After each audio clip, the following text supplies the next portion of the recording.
You ever have bad coffee that kind of tastes like tin or like, yeah? No, I don't really drink coffee. Do you really not? Tyler's going to solve his own murder. No, I could probably count on one hand the number of times I've drank coffee. That's weird. Why? I don't know. Just don't want to start another habit. What other habit do you have? Oh my god, are you a raging alcoholic? Totally. Wait a I minute. don't know. It just wasn't for me. What are your addictions? You know in Unbreakable, towards the end, when he goes to that house and the woman's like tied to the thing, because that guy's broken into a house. That, like, just, Josh, turn your camera slightly that way and your wife's just, like, tied up like that. Like a Yeah. Yeah, later I'm going to tie her to a radiator and grape her in the mouth. Welcome to Cult of Comics Podcast. I'm your host, Tyler. Are you not familiar with the Whitest Kids You Know sketch? Oh, of course you have to be. Everybody knows that skit. It's one of the oldest Jesus skits Christ, on there. Your face. I'm just being reactive at that point. If you've never been on the show before, this is a comic book media podcast, and this is going to be our Sunday, November 7th episode, 2021. And something radiators. The timer now. I'm going to say that was one of my favorite intros, and I just was I'm just feeling it at that point, just because of that. So this is going to be our comic book club episode, and we are going to be talking about the comics that came out this week. We are not going to be 3 weeks behind, but we are ever again, never ever. We are always going to be perfect. Today is a special episode because we have 3 number ones that came out that we are going to be highlighting. 3? I know it's not like it's unheard of, but still, 4. Sorry, 4. Sorry. Cover that other one later. Anyways, it's a one shot. Yeah, does it count if it's a one shot? I don't count it as the number one. Does the number one appear on the cover? Probably. Or does it say one shot? It says number one, but that doesn't mean anything because it's not a continuous, right? So it's technically just a one shot and that's it. Yeah. No big deal. Let's see here. This week was kind of strange. So before we get into it, there's something I want to ask. You were asking about The Good Asian, and that came out. I read that. Good. Yeah. And Sean hasn't been reading it. And I'm not seeing it on the list here for the script, so I just wanted to ask. It's slipped into the shoutouts. I asked him about it, so it's going to be in the shoutouts. No. When did you ask me about it? Earlier when we were discussing the script. Did you? I was like, did you read The Good Asian? No, you don't read The Good Asian. You read Joker Puzzlebox. You read Laura. Blah, blah, blah. Hey, Josh, do you remember that one time that Sean made fun of me for being, forgetful and asking you about what you were reading on the show? That's so funny. I've put it on the list. So funny. There you go. I don't know what issue number it is. I don't remember the creative team apart from Porn Stash. You really Porn put Snack Pizza Show. Porn Stack Pizza Show. I actually really like his name now. Porn Stash. Yep. You can call him that. That's fine. I think that's kind of hot. Yeah, I added it to the list and I literally put The Good Asian number whatever. No, I was literally just about to point that out. So let's see here, make sure I'm good to go. I mean, we're set up. We got this. We're ready, baby. We're all good. Yeah. Yeah. There has been some delays with the comic books lately, so some things are moved around. Some people read The Good Asian last week. Some people were only reading it this week. I only read Primordial number 2 this week. Josh, I believe you both read Primordial number 2 last week, right? I was going to get it. Okay, fair enough. So let's get started. We're going to start talking about some of the highlights of this week. The first big one is going to be Newburn number 1 by Chip Zdarsky and Jacob Phillips. Now, unfortunately for me, I didn't get this physically. I had to read this digitally, but I'm very much looking forward to picking this up in person because this was a lot of fun to read. Mm-hmm. Yes. Yeah. Yes. Definitely good responses. Yeah. Yeah, so this is going to be, I believe each issue is a one-shot with him solving it. He's a private investigator, similar to Sherlock Holmes. It got its own sort of case name. Which was it? Yeah. The Brooklyn Zirconia, Part 1. So it's Part 1 of a No. case. This one was Carmine's apartment, and then the Brooklyn Zirconia was the backup story. No. Oh, okay. I was like, what does Brooklyn Zirconia have to do with any of this? Can you guys do that for me really quick? Do what? What? That.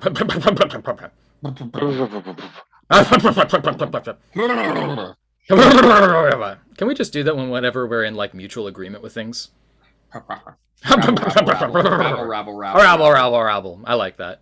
This is working out well. Cult Comics, bringing you some fresh, hot, spicy content. Yes, he's not just a private investigator. He is a private investigator that works for the mob. And he works out. And he works out. Does he work out? He was doing chin-ups on the first page. Oof, what a man. Not as sexy as spicy, sexy daddy Superman, though. And he's got a Tyler, do you remember telescope so he can spy on people in other buildings from above. He just likes to recreate his own like mental version of Rear Window. He just like looks into neighbor's building. He's like, oh, what murder mystery could I have here? I was thinking about like American Psycho. He just watches himself in the mirror. Yeah, I could see that. That's a thing. He's an old guy. He was in the police, but he's got enough money to afford this almost at the top floor. It is the top floor because he's got a second floor in his apartment. The top floor of the building, all the windows all around. It's not just a tiny little studio. It's a lot better than being a civil servant. But like, if he had taken money from the mob when he was a cop, that would have made him a dirty cop. It would have done. Which is funny. So yeah, in this issue, the son of one of the leading crime families in the city has been murdered. And the whole issue is him solving the case, and at the end, the case gets wrapped up in a nice little neat bow. I mean, he's very knowledgeable of the minutia. The lady's like, "Oh, I was watching New York Legal, like Law and Order or something." He's like, "Oh, that comes on at 8. You probably didn't, you didn't, and you made tea, so you probably did it during like the credits, so it happened around this time." Yeah. Kind of a very Sherlock Holmes style guy, but he works for the mafia, or as like a mediator. What do you call himself? The UN specialist or something? Yeah, he described himself as a UN worker walking through a war zone. Because he's untouchable by both sides. I didn't really know what to expect going into this because I knew that I liked Chip Zdarsky. Yeah, I knew it'd be good because of Zdarsky. I think that it's fitting to have a Phillips tied to this because of the nature of the Phillips brothers with Brubaker. Oh, I didn't know they were brothers. No, I think Jacob Phillips is his son. Sean Phillips and... No, I think it's his brother because he's usually the inker on the criminal comics. Colorist. Jacob Phillips, son of comics artist Sean Phillips. Oh, wow. Look at that. That's interesting. Is Sean Phillips that old? That's surprising. Well, how old are you, Josh? Comic book artist. Well, the first picture that comes up is him as like a kid. He's 56 years old. I didn't know that. Zdarsky said in a podcast he was on this week that Jacob's only like 23 and already doing better work than he is. I don't know if he actually is 23 or if Zdarsky was just saying he's like 23 because he's a kid. He's a millennial or a Gen Z or whatever. Yeah, like he's my age. The picture of him in the back, he's got a pierced ear. How edgy, spicy. What do they call them? Zillennials when they're like right on the cusp. Yeah. Zillow. No, wait, that's a housing market management thing. Anyways, so this comic was... Okay, let's see here. Things I liked about it. Pacing, fantastic. Main character, loved it. Introduction to the sidekick character, loved it. Ending of the book, loved everything about it. Yeah. Artwork is a bit rough, but not enough to the point where I would hate it at all. The inking was pretty decent. I felt like there could have been a little bit more shadowy tones to fit the noir feel of this. I thought all of the art was intentional. Pencils, ink, and colors are all done by Phillips. See, that's interesting because I just feel like it could have had a bit more of a criminal tone to it, I guess, to an extent. Most of the criminal comics have, ignoring the inking, when you look at the coloring in specific, there's highlighted Do you think it's too bright? Yeah, there's focus. You think it's too bright? I don't want to say bright, but I feel like it feels like a lot of primary colors, and I think that they could have used the city's kind of grayish tone to enhance the energy of the actual setting itself. But I guess when you're doing everything yourself, it's harder to sort of not cut corners. Yeah, well, I mean, it's a creative choice. It's their choice to do Yeah. that. That's, I'm just saying that for me, I think that Yeah. that was something that I would change I'm if I sure were if it them. had a dedicated colorist, they could do a bit more with it. But when he's balancing it all himself, I feel like he just has to do it on a monthly schedule kind of thing. Yeah. Well, not everyone can be Jordi Belair. God bless No. her. She's amazing. But she In doesn't fact- draw her own stuff. No, but she's an amazing colorist. Yeah, agreed. But I mean, like, if she was pencil, inking, and coloring her own book, I'm sure it would look. Corners would be cut. And I don't mean that in a bad way. It's still very good art, but like, corners are cut. No, I mean, I'm not going to disagree with you on that. I'm just saying, and actually, if anything, I'm inclined to agree with you. I'm just saying that not everyone can be as talented a colorist as her, and And she's if he's only perfect. like 23 Yeah. and he's doing this level of work already, he's going to have a promising career ahead of him. I Mhm. 100% agree. You know what? That reminds me. I'm going to start a Jordi Belair fan club right after I make a Danny Mickey fan club. I need to do that today. So what But did what you did you guys think about the actual quality of the story? get out of my head? Oh my god, we've got so much in common. We finish each other's. So there's sandwiches. Oh my god. Oh my god. Have you Disney, seen that eat Ben your heart Stiller out. Tom Cruise clip? Ben Stiller, Tom Cruise clip. No. Oh, Ben Stiller's like, we're so close, we finish each other's sentences. Oh, when he's And impersonating Tom Cruise. yeah. And Tom Cruise is sort of there, a bit awkward. He's like, well, we don't really, like, and then he says something, and Ben Stiller like finishes it for him, and then they both just laugh hysterically. Like Tom Cruise does that weird psycho laugh he does. From like Oprah. Yeah, The one where he's like, that one, Yeah. yeah, that the chuckles, like the clown laugh, yeah. Hmm. Okay, well, I didn't necessarily expect this to be super duper complex, and I think that it delivered in a way that makes me really understand who these characters are. I think that this benefited from showing the complexity of character without over explaining anything at all, and I really like that. This to me felt like a really strong pilot episode to a TV show. I think it could have done with being a tad longer. I agree. Yeah, it's the same thing I said about his silver coin issue, which was it was good. Really. It could have just been a little, just give it a little more time to breathe. It was still very good. I think it was good. I think the pacing was fine. It all kind of I wraps think up. this was paced better than Silver Maybe Coin. if we hadn't done the Emily's journal, because that's 3 pages that Yeah, like you figure out that the black lady at the scene of the crime, I think, is Emily. Yeah. By the end, but you're kind of like, who is this and whatnot. The first 2 pages that appear, it does give a bit of exposition that explains a few things, but I'm not sure if they're entirely necessary. Yeah. I feel like, We're getting a bit of her motivation, so she doesn't have to explain it to Newburn. yes. Like she's trying to cause some sort of upheaval or a turf war between Albano and Carraro. Yeah. I as far as like length, I'm thinking of pacing with regard to length as well, and I can't help but wonder about the simplicity of the guy who actually did the shooting and the quote robbing. It's not a complex storyline there. The complexity Yeah. is the introduction between these two characters. So in a way, I feel like they actually got a lot of benefit from the size of this book. this is one of the books Size? I could see doing very well with It's like 20 pages still. Yeah. Not including the back matter. Yeah. this is Go one ahead, of the series I could imagine doing very well with the kind of like May's book and Decorum did, where each issue is sort of random length, however long the story needed to be told. hmm And I wish this kind of could do that, where the amount of pages is just however much the story needs. If it's a 20-page story, great. Or if you want like 25, 26, 27. Because Decorum, you had like 56 one issue, 42 the next. Yeah. One issue was like 27, the next issue was like 40.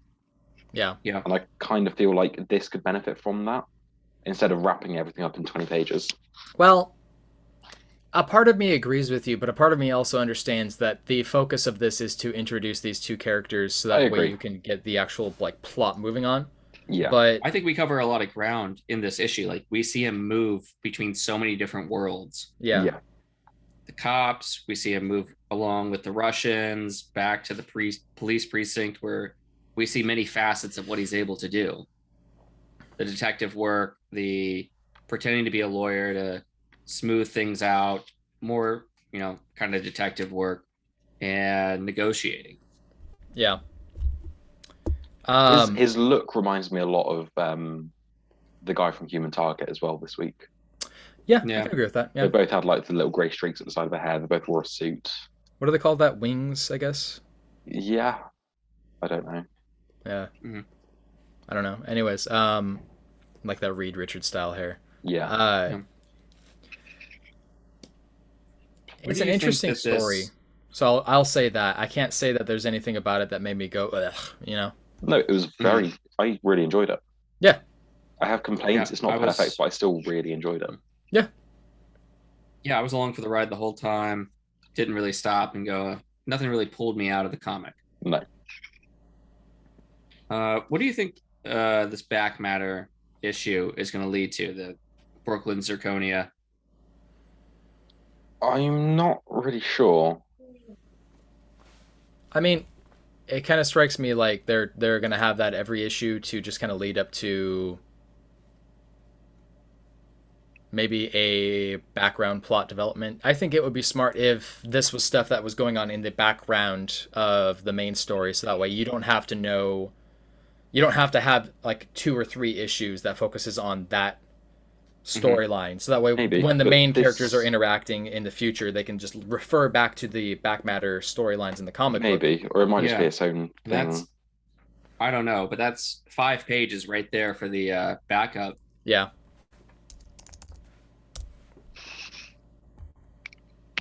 So what did you guys rate it? Well, you go ahead. I'm going to give it an 8. Yep. Seems about right. 8.25.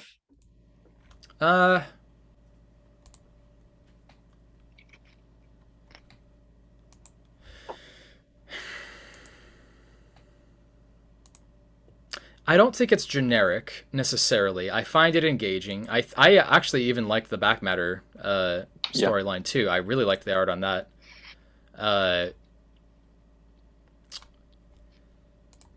I feel like this has the potential to be a lot, but I don't think that I should rate it on what its potential is. I should rate it for what I've seen so far. I think that for a traditionally police procedural story that revolves around a former cop, which we've seen in some noir stories, and an engaging plot that feels like something familiar, but also kind of something spicy, I'm going to say it's not perfect, but as this issue, I'm going to say 8.5.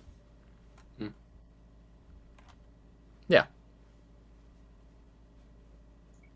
Yeah, I think that's fair. We're all sort of in a similar ballpark. Yeah, well, I mean, it's not...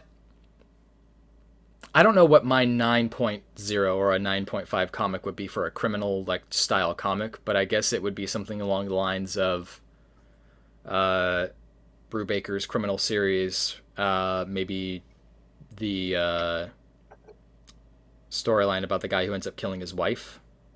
I liked that one a lot. That was probably one of the better ones I've read. It's all subjective, but moving along. Next, we've got another number 1. It's Dark Knights of Steel number 1 by Tom Taylor and Yasmin Putri. Yasmin Putri, sorry. Now, this is interesting. Okay. No, that's all I was going to say. Okay. What were you going to say? Sorry, I thought it was Tom King, not Tom Taylor. That's the next one. Yeah. Oh, yeah. Did you guys see for April Fool's Day last year, they swapped Twitter accounts? Yeah. Like, it was at Tom King, but he changed the name to Tom Taylor and put Tom and they King's changed the profile picture. Yeah. And then for a while... they each copied the same profile picture. So, there is a bit of news with this as well that I think that we should talk about. Is that? Tom Taylor has been receiving death threats because of this book. This one? Yes. Not Superman? Nope. Why? I mean, Superman 2. Yeah, okay. You're really not going to like this. This is the dumbest reason in the world. Are you ready? Yeah. So, in this comic book, we have a fictional medieval fantasy world where Superman's family crash lands on Earth way back in the medieval times. Yeah. Now, the reveal at the end of this book, and this is the spoiler, is that Batman is Superman's half-brother. Jor-El's son. That's why. Now, Really? why is that the reason? Why is that the reason that they're doing that? Why are they giving Tom Taylor death threats? Because the Super Bat shippers are going nuts, and they're saying because they're half-brothers now, they can't be gay for each other. I think those people should just death threat themselves. Oh boy. Unsubscribe they to life. Shippers even before the first issue is out, huh? Yep. They I would love to show you, but the tweets like get deleted, then Tom Taylor responds to them to like it's just an empty tweet now. But yeah, I saw him replying to some empty tweets, but I didn't really know what. I assumed they were still linked to the John Kent stuff. You know, you would think so, but it's because there's a fandom, an incredibly toxic fandom out there that wants to ship characters, and when the audience doesn't are get the most toxic of fan bases. Literally, this same thing happened with Donny Cates in Venom, where he made Eddie Brock and the symbiotes like fall out with each other in a way, and there's some weird fucking weirdos who are like they need to fuck. Yeah. So, how did you guys feel about this issue? I really liked it. I'm underwhelmed. A little about the plot. Yeah, I'm a little mixed about it. I feel like there are certain things they could have done better. Little tweaks I would have made. I'm going to take this time, let's pause really quick and give the mic over to Sean, who is going to do a very subtle, sultry breakdown of the plot in his amazing British accent. Yeah, so Krypton... No, sultry. I don't have a voice for sultry. Yes, you do. All you got to do is just pillow talk me, baby. Come on. That's too much. We start on Krypton, in a galaxy far, far away. And instead of launching Kal-El on his own, Jor-El and Lara are in the rocket with him, and they crash land. This is our son's only chance. Yes. And they not our only chance, our son's only chance. They crash land in a medieval land. You failed me in your lack of sultriness. I tried. Talk dirty to me. He can't do it on the spot. You got to give him time to practice. Look me in the eyes and tell me that you hate me in the most lower, guttural, pillow talky tone. The whole story is basically all the modern characters are like copy and pasted into like a medieval version of themselves. Yeah, I didn't really care for that part. Like when you do Superman Red Sun, Batman, Blatman is not just Bruce Wayne slapped into Russia. Yeah. Like he's not in this either. He's Jor-El's son. Yeah, but he's still Bruce Wayne. He's still Bruce. You don't even know who Blatman is under the hood in Red Sun. Yeah. But I don't know. One thing I did notice is the Castle of El looks a lot like the Red Keep from Game of Thrones. I didn't notice that at all. Yeah, I was thinking like King Arthur's castle or something. One thing I will think say, the characters were all very well written in this. I like that Black Canary is the Banshee. Mm-hmm. Okay. Harley Quinn obviously being the Harlequin. Yeah. That one doesn't jive with me because, like, was she the town psychologist who got demoted to Harley Quinn? Or are we just going to ignore that part? We're just going to fit things where we can fit them. Well, it's sort of the only thing you can do with her. It's like, what do we do with Harley? Oh, she can be the Harlequin. It's like, there's not a whole lot of... and obviously Oliver Queen is the Robin Hood-esque character. So, okay, speaking along those lines, I don't care. I actually like the Harlequin, like, fool jokester being a part of it. I don't mind that at all because it fits, but I agree with the backstory question of like, well, is there a town psychologist? Probably not. I mean, maybe she was like a witch doctor or something beforehand and she just went nuts. Who knows? But worked in the town prison, became the Harley Quinn. Yeah. The Oliver Queen, Green Arrow figure, I don't really have an issue with either. Him being an assassin, okay. Who do we think is the Green Lantern? Like of human Green Sinestro. Lanterns or a new one? Who do we think is the character enchanting the arrow? Yeah, I don't recognize that ring. It's a new ring. It's meant to look more Medieval. Sinister. More magical. well, because it still But has the the- logo, but the actual points themselves are different. Yeah. The Green Arrow keeps teaming up with other green superheroes. We had Green The- Lantern with Aquaman, Green Like, Lantern my- with the Green Lantern, or Green My first Arrow with idea when I read this was my brain went to Hal Jordan, but I'm now Mhm. thinking either Sinestro or Tomar Ray. Yeah. Tomar Ray was the Green Lantern of Krypton. Do we have any? I know we're copying, pasting everybody. Oliver, the Green Arrow is Oliver, but I don't know if there was some other Green Lantern that existed beforehand in the past. There was, but in the Abin medieval Sur? times, I don't know. Abin Sur is not that old. Yeah, but I mean, none of these characters are that old. Yeah. So Well, this. Go ahead.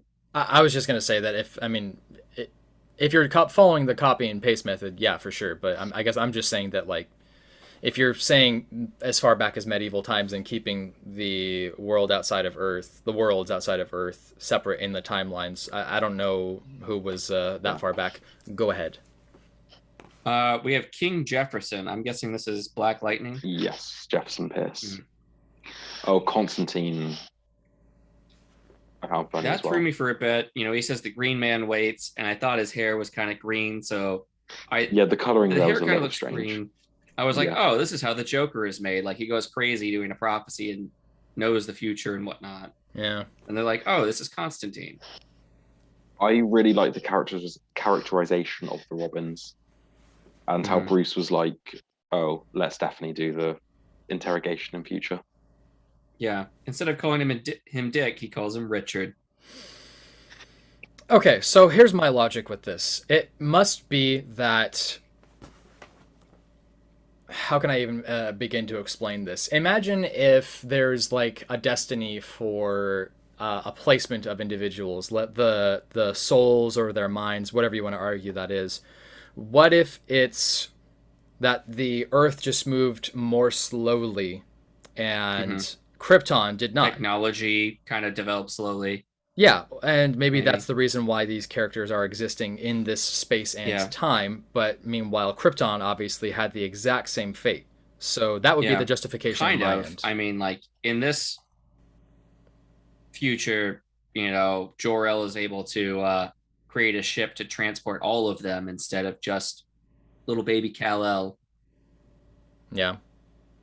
Have you played the BioShock series? Mm-mm. It's on my list of No? stuff to play. I was thinking about that literally 2 days ago. I was like, I really need to go back and play that. There's a similar sort of timey-wimey stuff going on in there, where there's basically like, there's always a girl, there's always a lighthouse. Like, time may change, you may change the universe, but the same sort of thing happens again. They reference it as constants and variables. There's certain things you can change, but there's those things don't really matter, but there's certain things that are fixed in time and space, Yeah. and they'll always happen. Maybe in a different way, but they'll always kind of happen. Is that also in Doctor Who? Well, I say the timey-wimey stuff, that was a Doctor Who reference. Well, no, I know that, but I feel like that's also something that was referenced in Doctor Who, like the idea of, like, there's always a doctor, there's always a blah, blah, blah. You know what I mean? I can't remember. Anyways. Companion. Yeah. I don't know. I love the costume designs here. Yeah. Those are good. I don't know about Black Canary's design. That doesn't exactly look like it's from the time period. It looks like she's just wearing a top and some shorts. Yeah. I feel like I'm wondering. I'm a little underwhelmed still with this whole thing. I'm just not that engaged right now. That's all I have to say. No, I'm giving it an 8 out of 10. 8.25. You're underwhelmed, but you're giving it a better score than Newburn. I didn't say I was underwhelmed. I did. Oh, right. Sorry, I forget you two are two different people. One's English I don't know. and one's bisexual.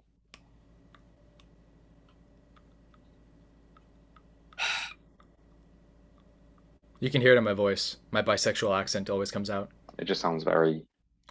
4 to 5 degrees. I'm probably at like a 7.5. Like, I'm still gonna keep reading, but it's 12 issues. Tom Taylor, he's good, but that's not exactly what I thought it would be. Yeah. I mean, I didn't have any expectations really, but I kind of was just expecting a little bit more oomph. And I like Tom Taylor. This isn't poorly written. It's just it's not giving me a gut punch that makes me want to go, oh my god, I'm so excited for the next read. 7.5 is fair for me. I'm going to agree with that. Were you not shocked when the arrow went into Jor-El's eye? I loved that scene. I thought that was great. For you? Yeah, that last panel where Bruce's eyes are just glowing. Yeah. But I don't know. I mean, like, if one of us was tasked with writing this, it would probably be about the same. Like, I would like to think too surprised by stuff. Job. Maybe.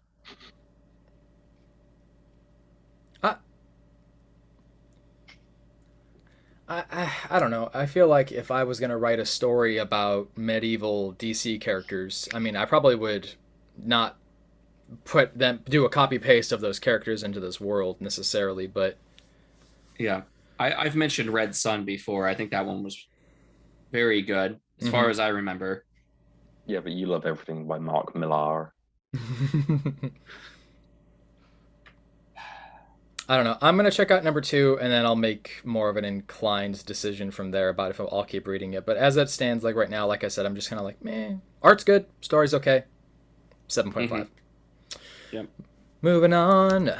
We got this. Moving on. Hey, hey, hey. Human Target number 1 by Tom King and Greg Smallwood. This was pretty damn great. This is fantastic. So the outline of the story is basically he is a impersonator. Yes. He basically gets hired to be a stand-in for people who are... When you think something serious is going to happen. Yeah. So in this issue, he's a stand-in for Lex Luthor during a convention thing. And he's basically becoming Steve Jobs. Yeah. But while while disguised as Lex Luthor, he was assassinated. Future tense. And the whole series is going to be him solving his own murder before he dies. And to those of you who haven't read the actual book yet, the joke I was making earlier was a reference to the comic book. One of the ways that we weren't even recording when you made that joke. I was. Oh, well, none of us were. I don't even know. Did we even sync for this episode? Oh no, we totally didn't. Yeah. Good luck. Fuck it. All right. Well, we can just synchronize here then. Clap, clap, clap it, clap. No. 3. You're not gonna do it. 3, 2, 1. Hell yeah! Shambles. This is fantastic. Love everything about it. Love it every minute of it. I know. To the 4 listeners at home, we love you. 4. Yeah. 2. Thanks, Mom. Love you, Mom. Yeah, he gets poisoned by coffee drink that tastes in like his tin. coffee. Yes. Yes. And there's a lot to love about this book, and Greg Smallwood is not less than 50% of it. There's so much about his art that is so good. Yeah, the whole aesthetic is very nice. What is this aesthetic? It's kind of... How can I compare it? It feels nostalgic. Yes. It's very much inspired from the 1950s advertisements, which is very obvious because of the back. It reminds me of how Doc wanting Shaner's artwork feels like 50s artwork, even though it looks nothing like it. Yeah. It feels like how you remember that era.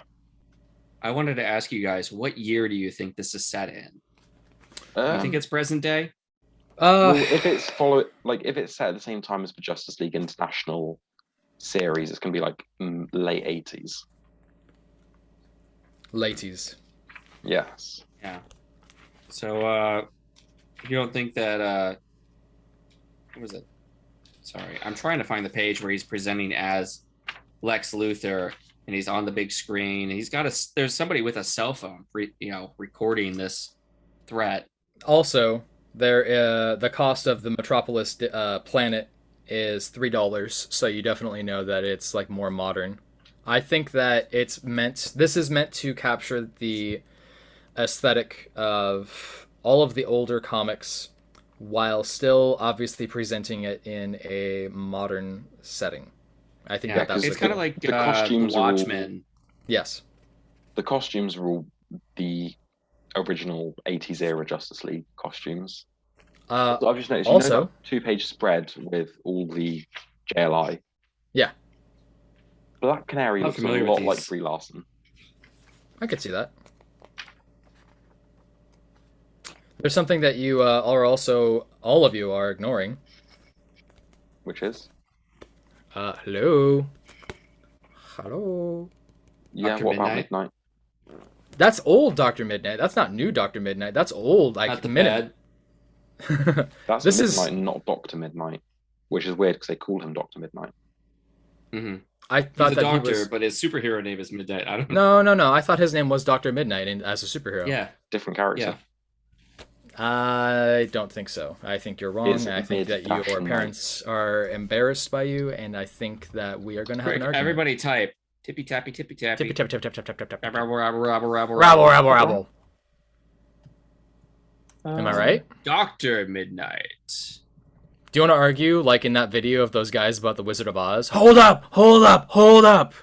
And it's not even apostrophe, the abbreviation for doctor. It is spelled out. Yeah, it's And Dr. it- Midnight. Night. Hmm. Nite. Yeah.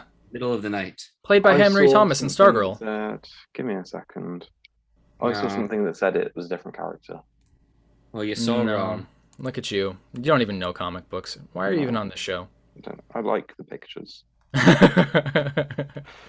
Was Dr. Midnight it wasn't Dr. Midnight in Infinite Crisis or whatever. I don't Crises. think so. Oh, Dr. Light. Dr. Light is yes. probably who I'm thinking of. That's what. Yeah, that is who you're thinking of.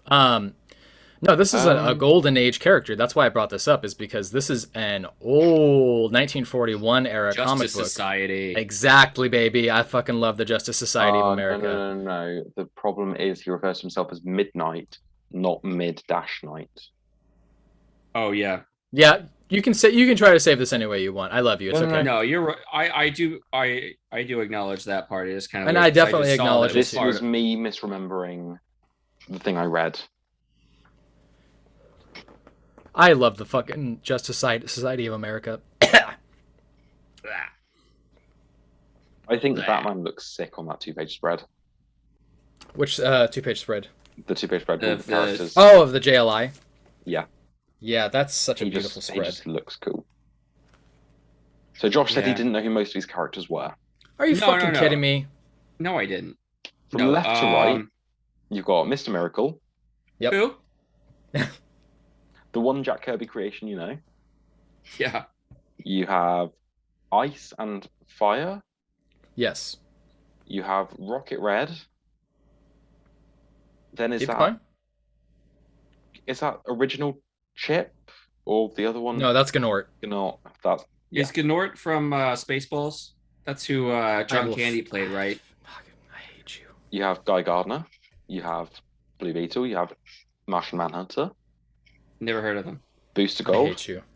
Who? Really obscure character here, Batman. Mm. You heard of him? Yeah, is that Captain Canuck right behind him? Captain Atom. And Brie It does Larson. kind of look like a maple leaf. I will not kill Josh on the show. I will not kill Josh on the show. I will not kill Josh on the Do show. it. Yeah. One thing that's interesting about this is a gorgeous lineup, but when you look at the Justice League International, some of the characters are missing, and I don't believe Gnort was on the cover. He was on it. Is On he not which the guy cover? holding the knife from Guy Gardner? Is that not his hand at the very bottom? Hand at the very bottom. No, the hand Or at the very bottom. cover? Oh, of the cover? Yeah. What were you looking at? I was looking at the spread, sorry. Yeah, and then you What about referenced the the cover. spread? What was your complaint? That Gnort isn't a part of the team on the cover for Justice League International. Oh, The cover of number one. So not the cover of this comic. No. But you are correct. That is Gnort's hand with the green stabby Okay, stab. I didn't know you were referencing a comic that we're not talking about. I'm not. Yeah, he wasn't in the Fucking first damn it. issue, but he was in the run. Yeah, you've There's also got what, Fire and Captain Ice on Cold. there. Okay, You got so Captain Cold firing. I'm and gonna that's- rewind really quick, and I'm gonna that's try to Blue Beetle. clarify what I'm saying. Okay. This spread Yes. is obviously referencing Reminiscent the of cover. July number one. Yes. Yes. But it's interesting to see because there are missing team members, and Gnort is also not on any of the covers for Justice League International that I can see. So I just thought that was interesting. Neither is Fire and Ice or Rocket Red. She's on the cover of Oh. book 2, and let's see here. There's another cover that she was on. They were both on. I can't remember which one it was though. Anyways, I can the see point, Gnort here. He's on the omnibus cover. yeah, I'm not saying that it's an exact depiction. I'm just saying it's interesting that there's like some specific choices made here. Yeah. Can we talk about the Human Target cover? Yeah, please. So is that Captain Cold with the That's gun Blue pointed Beetle. at Blue Beetle's gun? Okay. That coloring doesn't look right compared to here. So the Red Baron, is that the Rocket Red. guy with the Rocket Red? Yes. The guy with the wrist Oh, gun Josh or tries so whatever. hard. I know. He gonna tried say, so hard. I was gonna say, what was that other Tom Taylor, Tom King book you guys just finished? Strange Strange Adventures. Adventures. Yeah, is this Mr. Strange right here with the? Mr. Strange. Can we mute him? I wish, Kick but he him. picks Just- out all the details. Ah, damn it. Yeah, sorry guys. So who do you think wants to kill him? I've got a theory. Is it Batman? It is Batman. Batman is one of the suspects that might want to kill him, and they wanted to take this to Batman. Tyler, you're well versed in DC lore, except for never having read Long Halloween. Yep, correct. Who is the founding member of the Justice League International? Batman. No, Guy Gardner. no. Oh, then I have no idea. He's a very prominent character. He's been in a movie. He's been in Blue a Beetle. movie? Yeah, he also killed a character in this two-page spread. Have you read any of the original Justice League International? Not in years. He wasn't a hero. He was a business. Oh!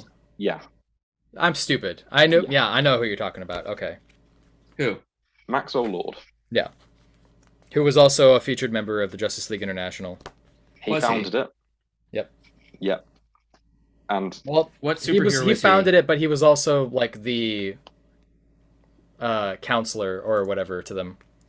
Oh, so he's not like he didn't have a superhero power then. well, he had a power that we found out about later, which was being able to control people. Yeah, it was like a secret.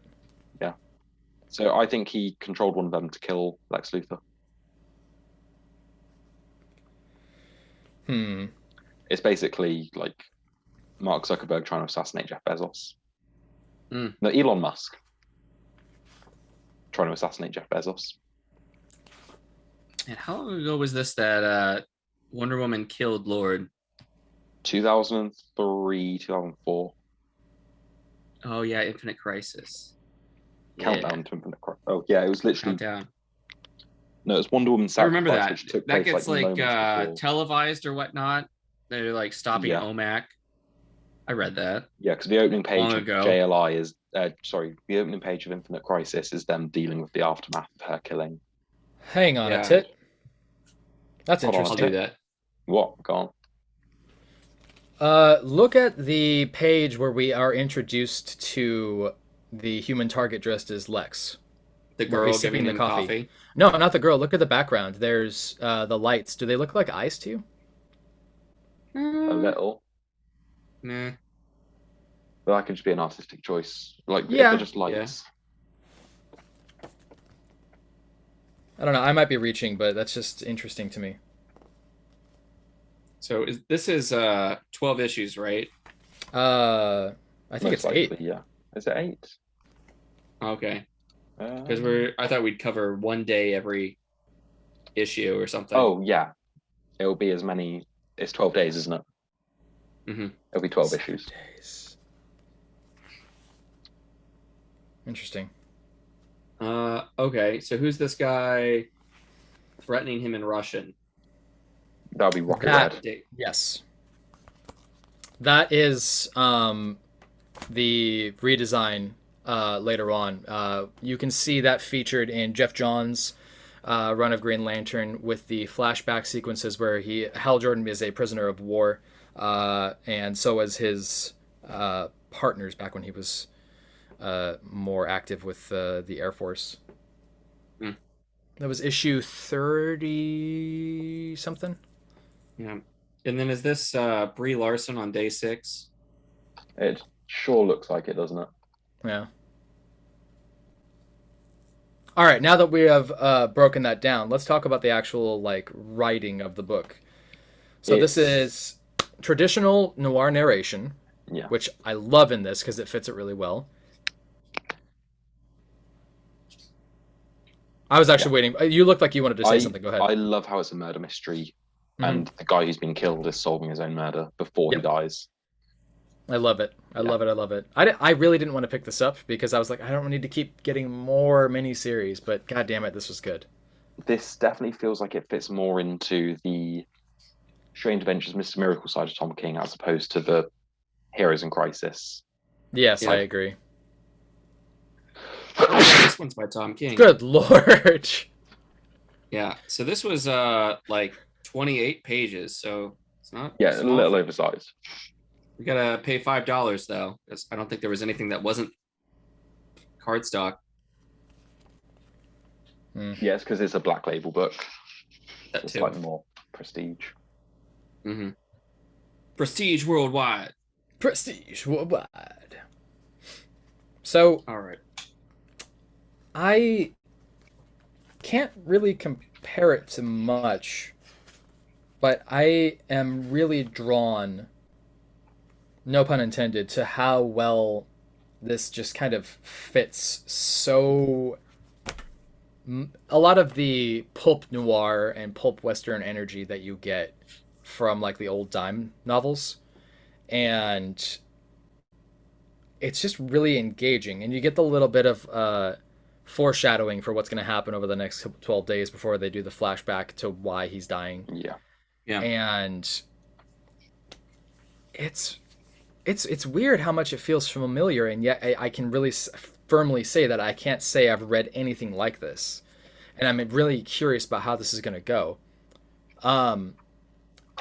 This is one of those strengths that Tom King has when it comes to not very well-known characters, doing a miniseries, doing it with an artist who's just amazing. Yeah. If he just did this for the rest of his career, he'd be set. Yeah, but then we're gonna get the twist in issue 11 that he poisoned himself. Yes. It was actually Lex Luthor who poisoned him. Yeah. Well, there was always going to be Lex a Luthor twist. got confused and tried to You kill were himself, nice. but forgot which one Yeah. he was. Yeah. You were nice Mama! to the receptionist or the lady that got you coffee, and Lex Luthor just doesn't do You that. didn't tip your waitress well enough. You tipped your waitress at all. It's actually just heavy metal poisoning in the water, and the whole city's dying. Oh, Malanta. Yeah. Well, I think Newburn and this go hand in hand because they both end up being kind of Newburn would solve this case in a matter of traditional kind of detective stories. What would we give this? I feel like this is better, honestly, because I feel like, even if this didn't take place in the DC universe, there's just so much that you can I feel really like this get just has a from it. more interesting story. I am Yes, I am glad that you guys got me to pick this up. This is pretty good. I told you. Newburn, Well, no, actually, I didn't. The problem Sean with did. Newburn No, is Sean it's got me to do procedural. this. Yeah. Whereas this is a unique storytelling thing. Yeah, it's not over by the end. We haven't solved a crime by the end of issue 1, but it's still, they're both kind of detective stories. Yeah. I don't want to use this expression, but I feel like in a way it fits. You don't want to compare apples to oranges, but at the same time they're both fruit, and you can acknowledge that there's a difference there. Yeah. But they're still both fruit. Yeah. I think that's kind of They're the not, they're not superhero stories. They're definitely different from that. Yeah. I'm gonna give this a 9. I agree. 9. I'm not sure if I go that high, but you know, Say somewhere 9, around Josh. 8.5. Say 9. 8, not 9. I mean, No. I actually do. I do want to know 9 your is a actual no. opinion. What did I say? Like 8.25 Okay. for Newburn, but this is more like an 8.5, 8.75, Okay.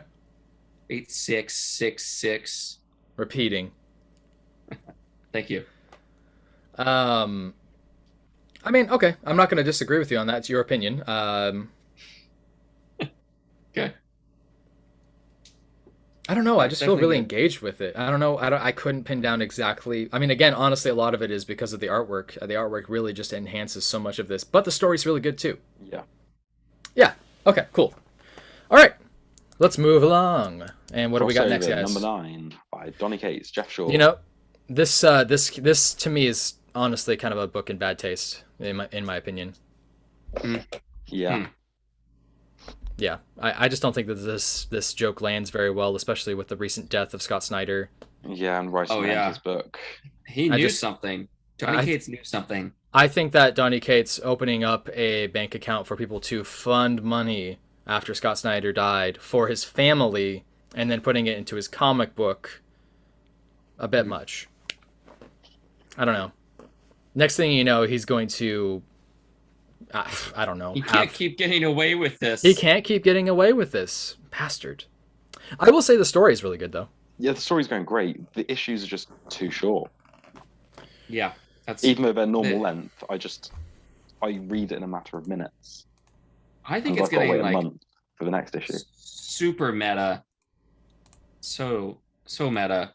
The guy, I can't remember who this FBI guy's name is, but he turns around at one point and it's like it's all just talking, endless talking. They're walking and they're talking, but this couple of pages they're just talking and talking and talking. Well, I think that's because they were still making fun of the...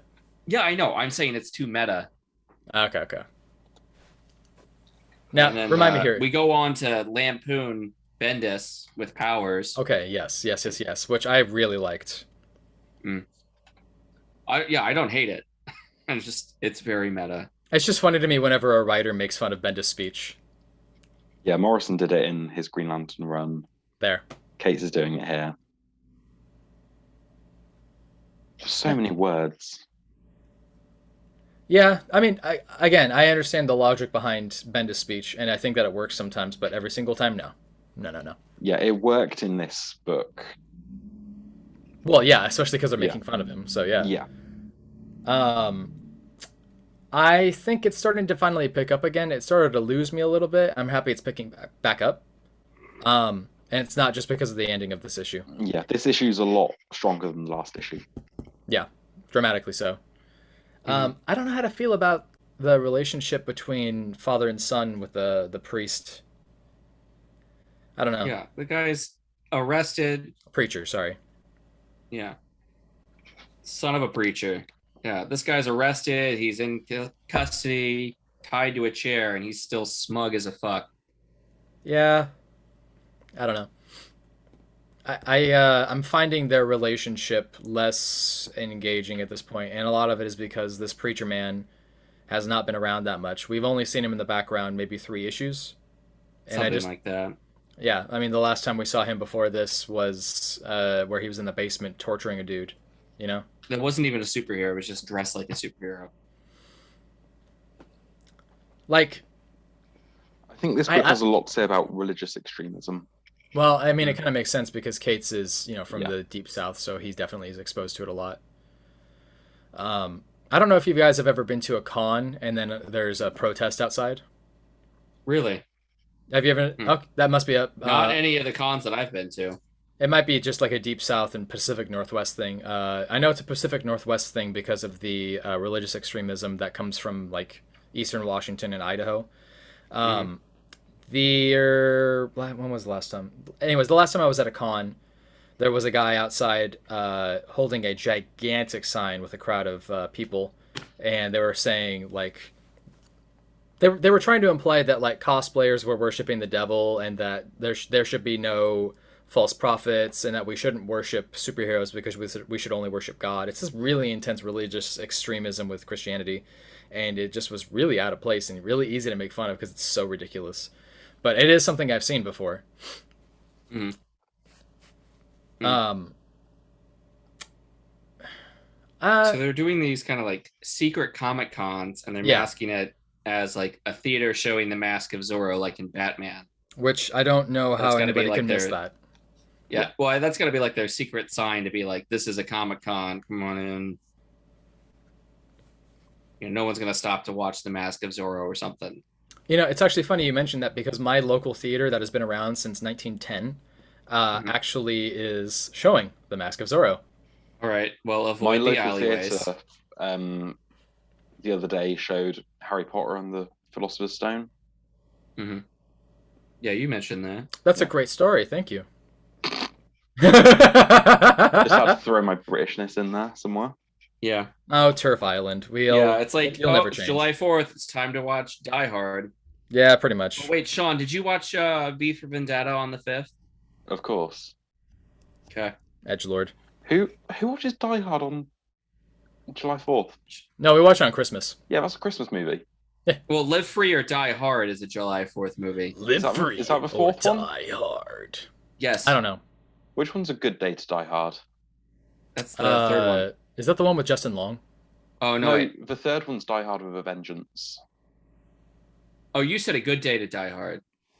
That's got to be the 5th one. God, why are you making me think of all of these films? I don't. Justin Long was in the 4th one. Along with Timothy Oliphant. Oh yeah, he was. Kevin Smith too. Die Hard 4 was actually a fun movie. The Wizard. Yeah, A Good Day to Die Hard was the 5th one. Yeah. And it was a terrible, terrible movie. No, that had Jai Courtney in it? Yeah. Mm-hmm. Let's 4 see here. was really fun. 3 and 4, I think. Yeah, the second one Jackson. sucks. That's fun. Yeah, that was his debut film, wasn't it? No. Yeah. I think. Well, I mean, film, okay, because he had been in Ghost Rider before that. What? It was a show from the kids show from the late 80s, early 90s called Ghost Rider. The kids find the ghost that was just a floating ball. Interesting. It was like, yeah. Oh, anyway. No, you know what? My bad. I was wrong. Apparently, he was a background character in a movie called Ragtime in 1981. But his first, big one, I guess, was in The Exorcist 3? What the fuck? Wait, who's this? Before your time. Sam Jackson. Samuel. Huh. Yeah. That's really weird. Die Hard with a Vengeance was like with the Die Hard with a Vengeance was when? 1995. Oh, sorry. I thought you said 85. I'm like, that doesn't make sense. 95 makes sense. Yeah. Die Hard came out right before I was born. Summer of 88. Yeah. What was the one that he was in where he was in a kilt with bagpipes or something? Like he robbed banks. Oh, maybe it had a number. Was that True Romance? No. Mm-mm. What was that? So let's go with some of the references that we see in this issue. Yeah, please. I think we're getting a little off topic. We are getting a little distracted by Die Hard. Yeah. So this batarang that we found. Okay. Does that match anything that we've seen before? Like those bat ears kind of remind me of Batman Begins, like the actual ears of the bats in the play that they go see. It reminds me of Nighthawk, whatever it's called, the Wolverine Batman crossover. No, it reminds me of something else. Fuck, what is it? Give me a second. Was it Nighthawk? Keep talking. Yeah, so let's take a couple pages back to the these aren't really references, but well, kind of. The people at the Comic-Con that we see, there's somebody dressed as Galactus. The next guy is either Silent Bob or the Mage. There's a Power Ranger. That's a good way to get people in there without being the superhero is right here. Can you imagine Galactus coming in and being well, I'm stuck on Earth now, and yeah. Oh, by the way, it's Dark Claw, not Nighthawk. I know what you were talking about, though. Nighthawk is a character from Marvel. All right. Send me the Wait, Darkhawk. Dark Claw. Yeah. Cool. If we go back to the sort of precinct Wait, and at what the was beginning the of the character issue. from Marvel? Wait, never mind, I'm confused myself. Yeah, you Dark are. Claw? It's Yeah, it okay. looks a bit like Darklaw. Yeah. Hmm. I know what you were Okay. talking about, though. Yeah. And who created Darklaw? That's an amalgam creation, so it was Kurt Busiek, I believe. It's Yeah. a cross between Wolverine and Batman. Yeah. We see Wolverine or like maybe Darklaw getting walked up the stairs there. Kind of the old Wolverine costume.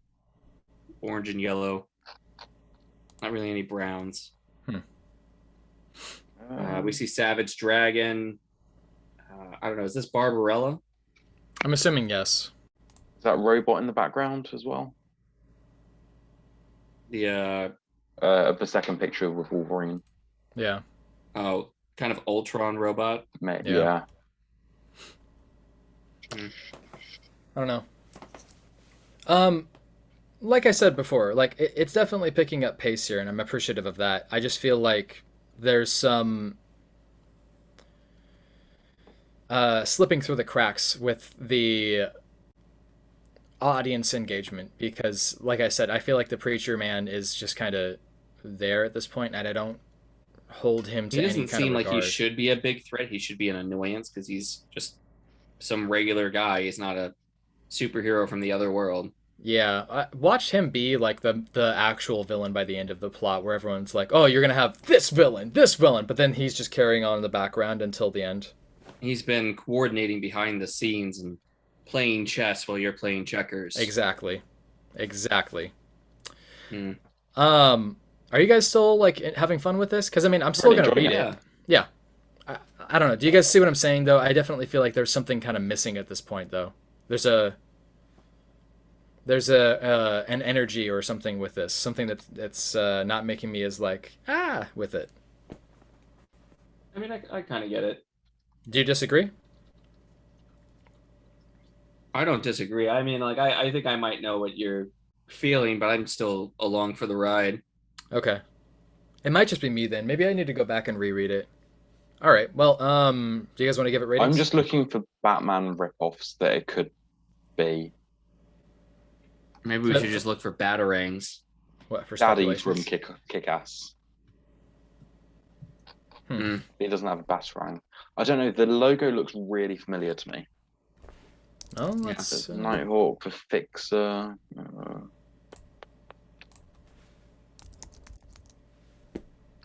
Yeah, somebody's got all their different batarangs laid out, and there's not really one that sticks out. Yeah. So, I mean, it's kind of like the Batman Begins one, but Shadowhawk. those ones are kind of the Batman Begins one is kind of straight out versus the curved up tips. It looks more of like a shuriken than anything. So I think that's the point here is that way they can kind of get around it, still being a batarang without it being a batarang. You know. Yeah, he was giving just Scott Snyder killed by something that kind of looks like a batarang. Oh, wait a minute! Isn't there a creation by Rob Liefeld that is something like a big like Batman Is that the one I ripoff? just said? Maybe. Shadowhawk. No. Created by Jim Valentino, and his official debut was in the second issue of Rob Liefeld's Youngblood. Mm-hmm. I know which one you're talking about. I think they have a new series coming back out for him. Anyway, ratings. I'm giving it Ratings. 8.25. I'll give it an 8. Yeah, I feel like it's still engaging enough for me that I'm having fun with it, but I don't know. I'm losing it a little bit of juice with it. Yeah. Okay. Well, that takes on to Firepower number 17 by Robert Kirkman and Chris Samnee. This picked me right back up, actually. Yeah, this issue drew me in where the last few have lost me. Really? I thought you were going to have a different opinion because there were certain parts of the art that you didn't care for. Oh no, I just found it funny that there were like little where he had to draw like a face in the background. It was just like a very generic like overly cartoony. Just yeah. Yeah, I agree. I just found it funny. I wasn't complaining about it. It just made me laugh. Yeah. My complaint is that this kind of this had a lot of Dragon Ball Z energy, and I don't necessarily need that with a Kirkman book. Yeah. Did you get around to reading the RC Coda in the back? They just put little tidbits. They put little tidbits on their inspirations and how some of the art came about. So on that second page, where you see what's this guy's name that just woke up? I can't think of what his name is. I don't remember any character's name in this. I remember some of them. Go on. I gotta look through that. Anyway, if you're looking at that picture of them, like he's like the snakes are actually looking up to him to be like, "What are we doing now?" kind of thing. And you can see in a lot of these pages, not this one, they kind of stretched it out just a little bit, but every page has those black bars, in between the panels, all around the panels.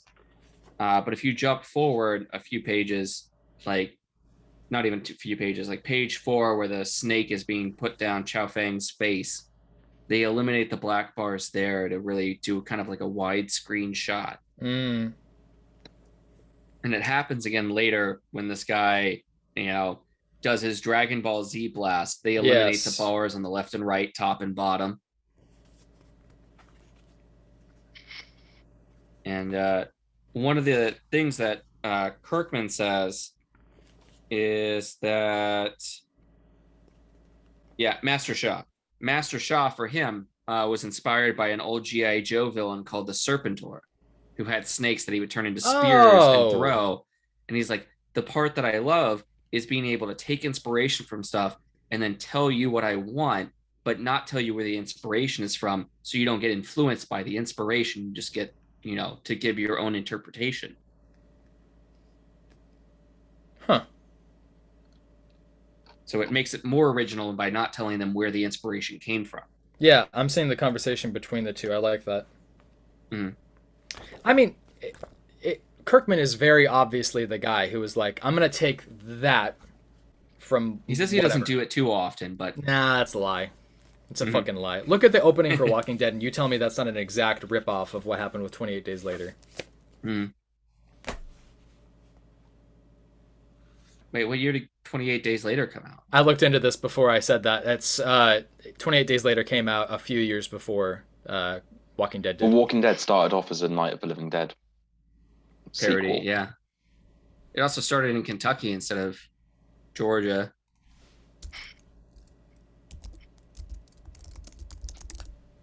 Everybody type real quick. Yeah, 2002 was 28 Days Later. And The Walking Dead started in 2001. November of 2001, I think, was the first issue. Tyler didn't do his research well enough. I swear to God, I remember this. Hang on. I thought Walking Dead was 2004. Yeah, that's what I thought too. Based on the comic book series of the same name, came out in 2003, October 2003. Boom! All right. That's close enough to 2004. Right. I'm taking that. Take the L. November is right next to 2000 to October. Oh, you sweet summer child, you. Yeah. Anyway, in this issue, does it look like he awakes the dragon? Yeah. Yes. Is that a penis joke? No. Like an erection? No. You know what would have been real fun is if, like, right after Master Shaw bats away the fireball from Owen, he's like, fires that and is like, look what they need to mimic a fraction of our power. From the Invincible. Yeah. I feel like there's a lot of this that is starting to feel more like a love letter to old kung fu films, and I like that. That moment feel very well, just with the comic in general. But I definitely felt like that sequence between Lizard King and Owen was very Dragon Ball Z-esque, but I still enjoyed it.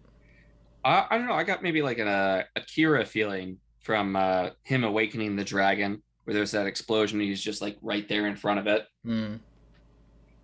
I could see that. Okay. Yeah. I have a dumb question for you. At the end there, when the kids show up, who the fuck is that guy walking with the kids?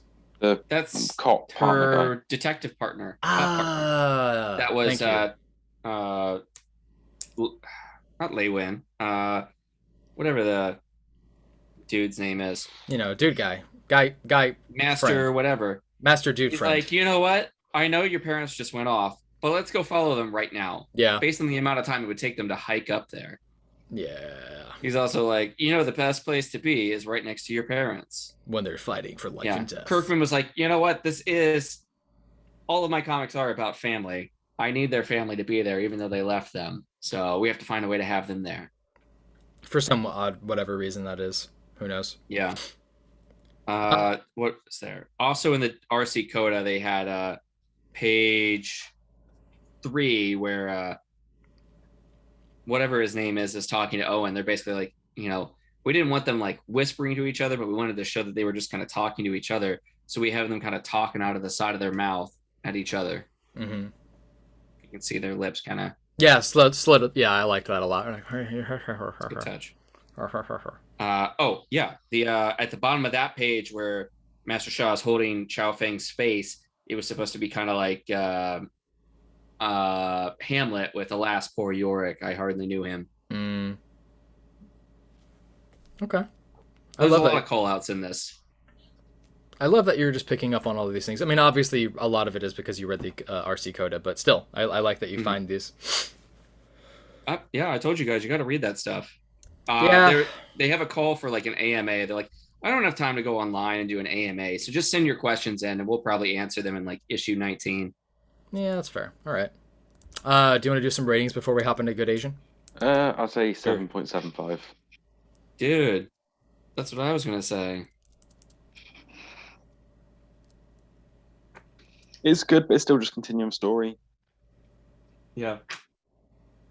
I mean, fun. I definitely I liked the energy of this, no pun intended. And I felt like it's opening up a few doors for further story arcs, and I like that.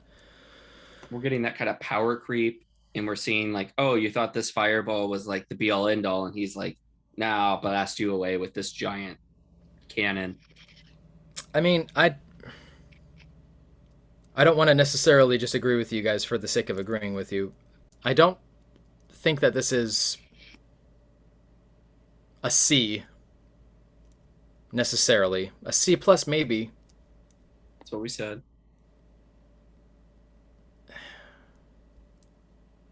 Do I think that this is a B rating? Yeah, I'll give it an 8.0. Yeah. I'm kind of worried, like, we saw part of the dragon many issues ago. I think it was like issue 12 or something. And I'm kind of worried the dragon is going to have like just this giant belly and like, kind of scrawny arms and a head or whatever. And it's going to look like the dragon from like Shrek. I know exactly what you mean. I'm worried that it's just going to be a big snake. Yeah. That'd be really boring. What is that? What you got here? Western dragon. Yeah. I don't know. I kind of hope it has more of that traditional like Mushu Chinese style dragon, the really, really long Shenron style. Yeah. I think that would be badass. Yeah. All right. Well, let's move on to Good Asian, Josh. And since Sean doesn't have any good taste when it comes to comics, actually just anything in general. I reminded you that Newburn existed, Tyler. I don't know who you are. What was the thing that you wanted to bring up before we bring it? Yeah. I feel like I've like really played this up too much, but my dad is from yeah, it's never gonna live up to the hype, the stories I tell. My dad is from Northern California, so he spent a lot of time living in San Francisco. Like he's way north, like in the boonies of California, but he spent a lot of time in San Francisco. So I was relating this comic to him. I was telling him about, it's set in San Francisco and all this stuff. And then I mentioned that the character is kind of based off of the old Charlie Chan movies. He's like, oh, I know Charlie Chan. I watch those all the time. That's the reason that I, in the Charlie Chan movies, he refers to his first son as number one son. second son is number 2 son. He goes, that's the reason I always refer to you and your brother as number 1 son and number 2 son. That's funny. I like that. Yeah. That's my parents actually did something similar to me. They always used to reference Gone with the Wind and I can't remember what movie it is now, but they used to always say, "Bring us the boy, yes, the child." I can't remember what it was. It was an old British film. Not okay to do in this day and age, but they used to call us the Chitlins.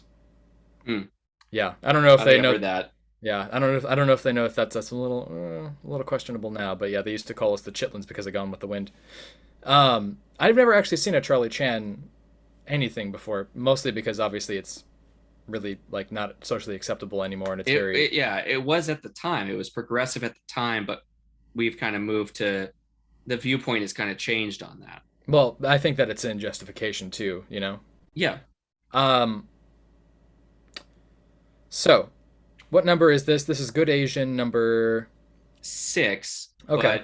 Number whatever. It kind of feels like the end of an arc, but it seems like they've split 4 issues into each volume. Yes. And this is a limited series. It's pretty short, so it doesn't necessarily have a separation of story arcs, but it does have that feeling to it. Pornsak Pitchett seems to really know how to write these characters, but what's more is he actually really knows how to write a good crime story. And these last 2 issues have made me fall in love with this so much. The first issue was good. The second issue was okay. These last 2 issues are fantastic. Yes. Last issue was great. I love this issue too. Maybe not the last page. I was with it all the way up to the last page. Really, why? But I asked why. Oh, why? I thought you said by the way.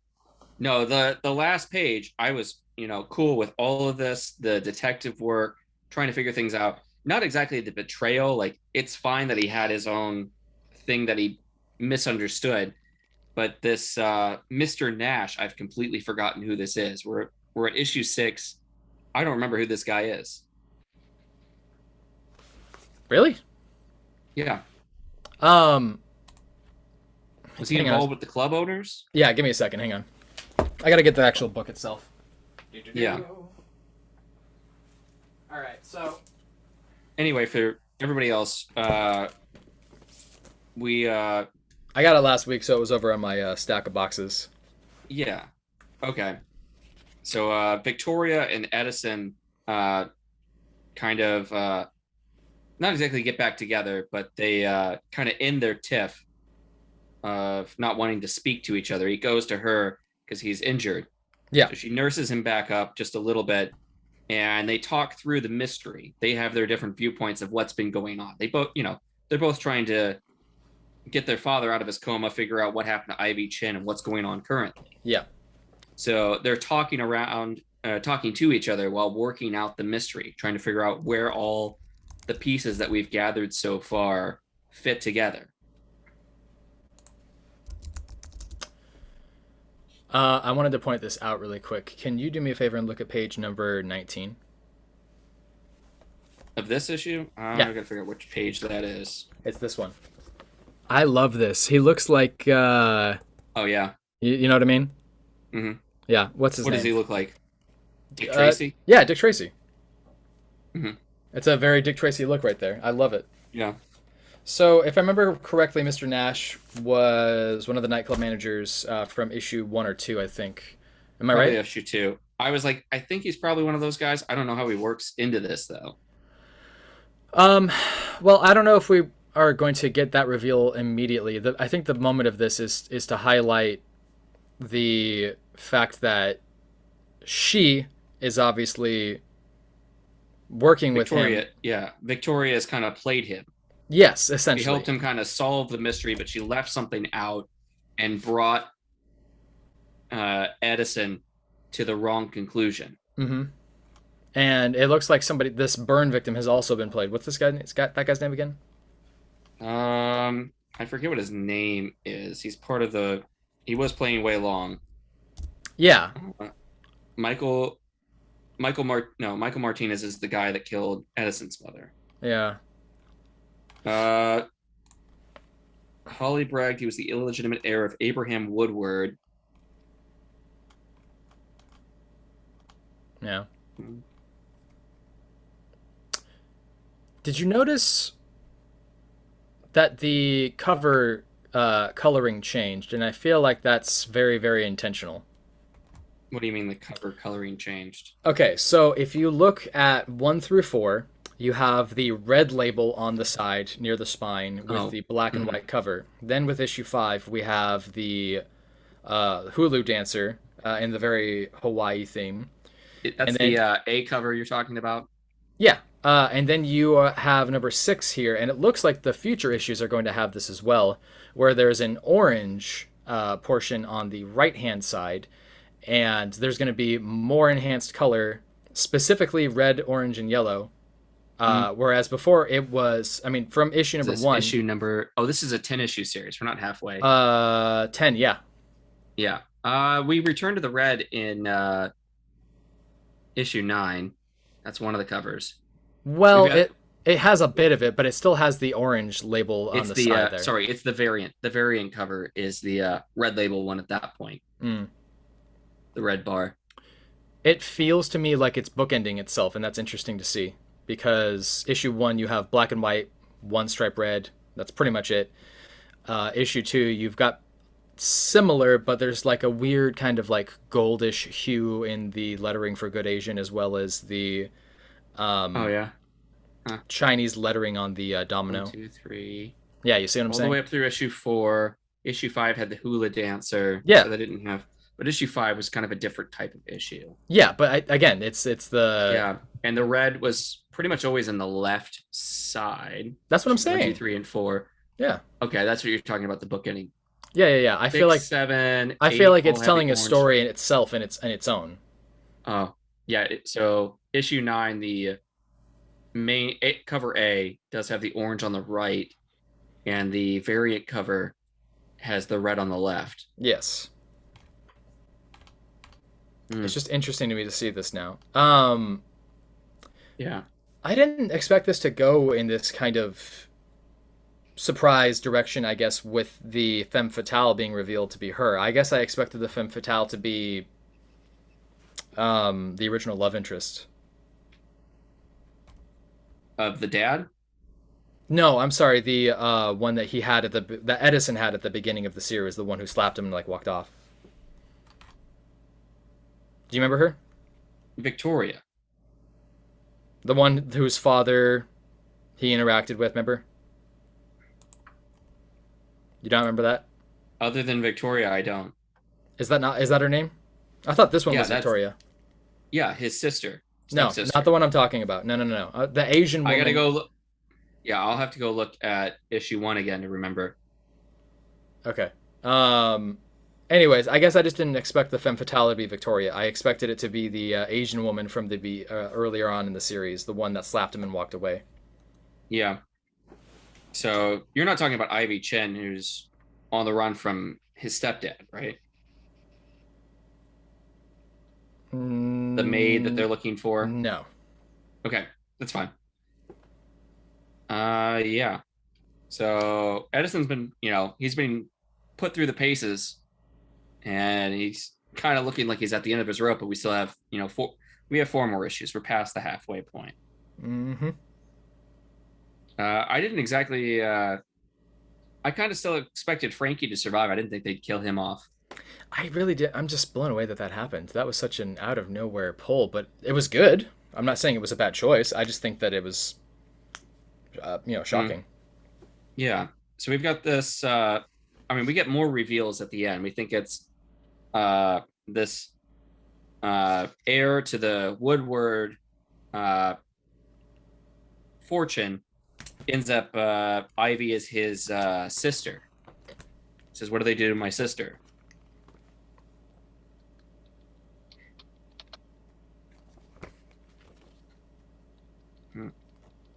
So, I don't know. Maybe he'll end up working with this guy, even though he hates him. If there's one thing in specific that I could highlight out of this that made me really love this, and this is a really simple thing here. It is the interaction between the police officer and the phone booth, and then just kind of seeing Edison walk into the factory. And that's just such a subtle, simple little thing. But I like it because it lets the world actually exist outside of the main characters. And I really like that. Mm. And I just think that there's Yeah. a lot of really smart choices in this series, and I'm really enjoying it still. Yeah. The other thing I wanted to point out was anytime you have square word boxes, it's translated from Cantonese. Yeah. So when Wei Long or the heir to the Woodward Fortune is talking with Edison, they're talking in Cantonese. Mm-hmm. Not just, talking in English. This guy knows Cantonese. Yeah. Which was we are going a little over. Do you want to wrap this up with me, and then we can that's move fine. on? That's all Yeah. we had. Oh, okay, cool. So let's do ratings on this. What do you want to rate it? This one's pretty good. This is like an 8.75. I'm gonna give it a 9. Okay. Yeah, I liked this a lot. Sean, I really strongly suggest you check this out. Maybe even just like want to collect it. Well, you're an asshole. I've got too much stuff to read, honestly. Me. Yeah, you can pick it up in trades whenever this comes out. Trades probably come out in March. Issue 10 comes out in February. Too many Tyler, books, too little I need time. you to read the Rush. No, I'm not going to. Why, you're such a bad person. Mm-hmm. That's you. What That's is that you voice? Like. That's my impression of Can you. you, can you please just speak in that for the rest of the episode? I can do that for the rest of the night. You sound like you're doing Bono. Tell us about the starving children, Tyler.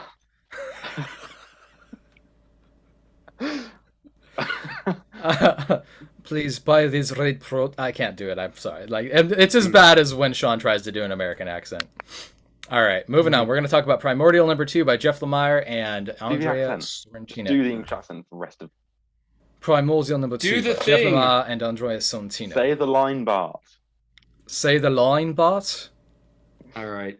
So this is like a very different issue from issue 1, but it still works. It's just kind of a it's quicker mainly issue. about the Leica. dog Like a Leica. Which I like because obviously this is a similar dog to me. Julie. yeah. To you. I think my dog died. Just hiding No, her head she's from moving. you. Are you alive? Oh, there you go. Okay, thank God. Fuck, she's Oh, I 14 thought years old. That was her butt. I thought she was turned around. There are places in this issue where the faces are clearly traced. Yeah. You're insistent that that's Will Smith, and I can kind of see it only in that one panel, honestly. I can see it in two panels. They're just and all vaguely familiar. one panel, which is where he's sort of looking over his shoulder, like, I recognise that Will Smith pose, and I can't place what movie it's from. That's Will Smith. No, I've seen him do that look in like I recognise like the squint in his eyes. Just I don't know if it's Bad Boys 2, maybe. No. It's Muhammad Ali. No, and the girl with like the sort of green sweater and the red hair. Hair. I've seen that before somewhere. Andrea Sorrentino is clearly tracing over these people. He's literally just taken the pictures and digitized them. Yeah. Do you remember this? I don't know. Fuck it. In the opening to Batman Beyond, they have a certain section of the opening credits where it's Batman Beyond rotating into picture, and that was literally like a Batman Beyond toy on like a Lazy Susan that they rotated and digitized that. I remember that. And then like made it like super low res. Like it seems like they're doing that sort of technique where they take it low res and then bring it back up. Or was it Tony Harris, I think, was the artist for Ex Machina. And yeah, it was. For the first couple of issues, they staged people to really get the scenes down. Like they have pictures of the people posing in the same scenes of the panels they drew.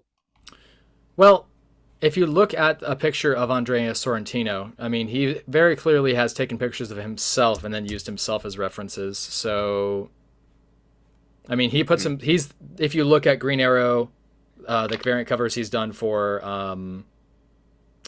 Daredevil, it's very clearly his face. It's just that he's like taking photos of himself and then like doing the expression. Yeah. So I wonder. Yeah. Old Man Logan. That's another one that he did. With Mark Miller. No, the Bendis one. Or I'm sorry, Jeff Lemire. Lemire. Jeff Lemire, Old Man Logan. Sorry. Oh, the series, yeah. Yeah. So the first half of this, the Mark Miller one. Yeah, the first half of this comic is Laika's journey from being picked up off the streets to going through this portal or whatever. Mm-hmm.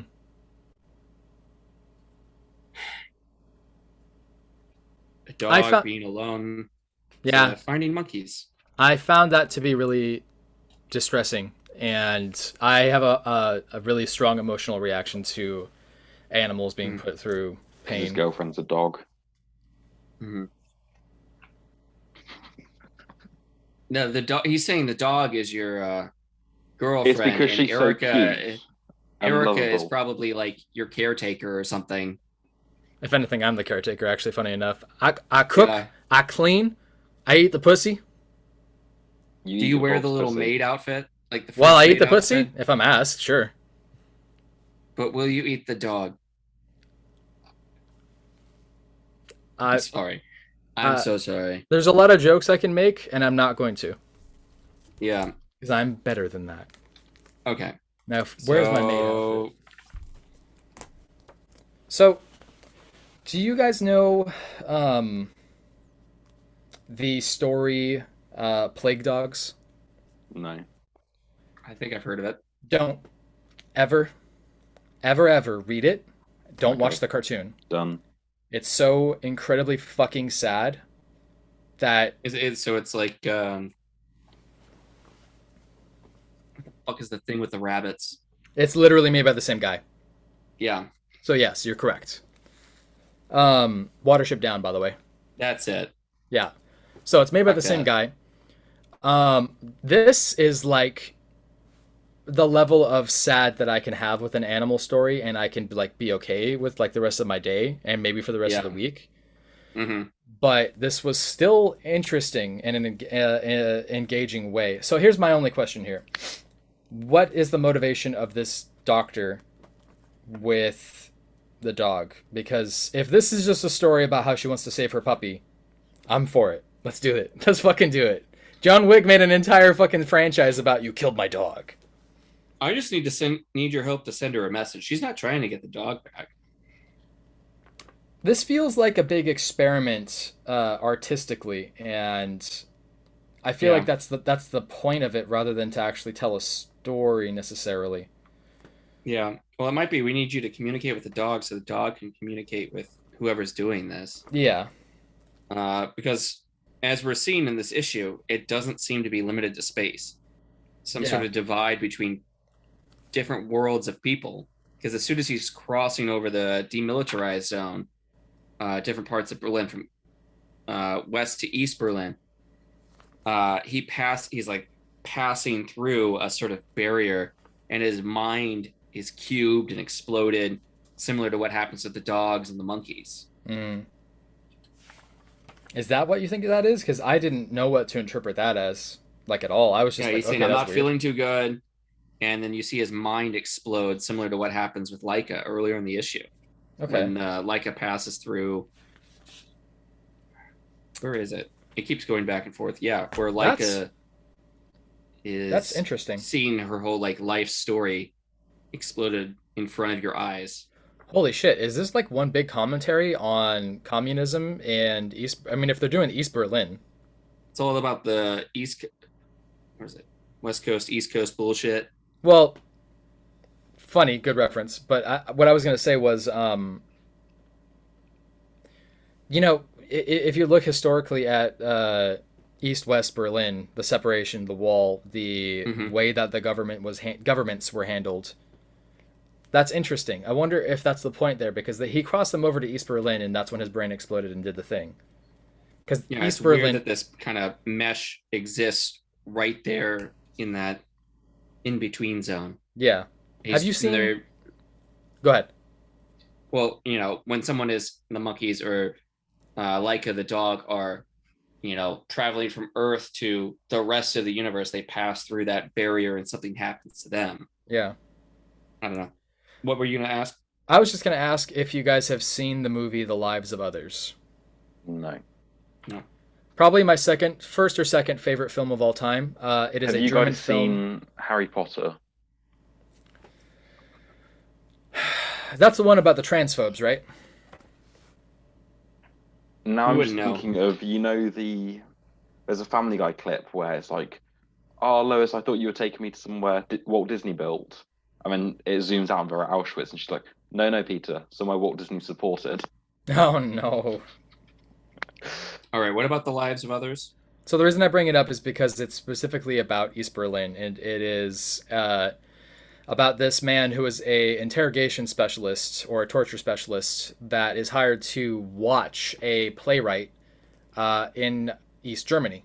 And while he's hired to put on headphones like this and record and detail every single thing that this playwright does, because they don't want him to be anti-government, he accidentally falls in love with these characters, these people. Ironically, the people who make characters are the ones that he has developed a relationship with as if they were characters instead of real people. His humanity kind of gets tested with it, but they really highlight the government's blacklisting of people and how they handled anti-government individuals. I wonder if this is going to be similar to that. What if that's what this is like about? What if this is about government? Yeah, I've read other books like that. There's The Arms Maker of Berlin. Was one of the books that I wrote. Or not wrote, read. I'm not a writer. I think. What if he is and he's been lying to us this whole time? Are you Geoff Lemire? I prefer to pronounce it Lemire. I knew it. You should play with your children instead of working so much, man. Yeah. Play with myself less and play with my children more.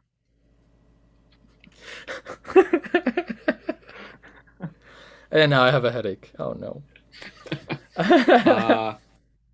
It's still like a good issue, but yeah, I don't know. It kind of just was like, and dog. Yeah.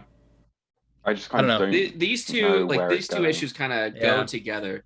1 and 2 go together to tell like one whole story kind of thing. Well, this is only like 5 issues, right? Yeah. I think it's a 6er. 5. Something. Is it? I don't know. I don't know. I enjoyed it, but it still just felt like a big experiment artistically more than an actual story. I don't know. Just because you can push out 25 comics a month doesn't necessarily mean that it's all going to be fantastic and genius every single time. He was so preoccupied with whether he could, he didn't stop to think about whether he should. Yeah. All right. Do you want to do ratings? Yeah, this is probably 8. Did he read your mind again? Yeah, pretty much. Yep. So 8, Tyler. I'm gonna give it an 8.5 just because I love dogs, and that's just my honest to God bias. That's the honest to God truth. That's Fair it. Fair play. Yeah. All right. Let's move on to Radiant Black number 9 by Kyle Higgins and Eduardo Ferigato. This Cop out. Was... Yeah. But I like how they haven't taken his character off the board yet.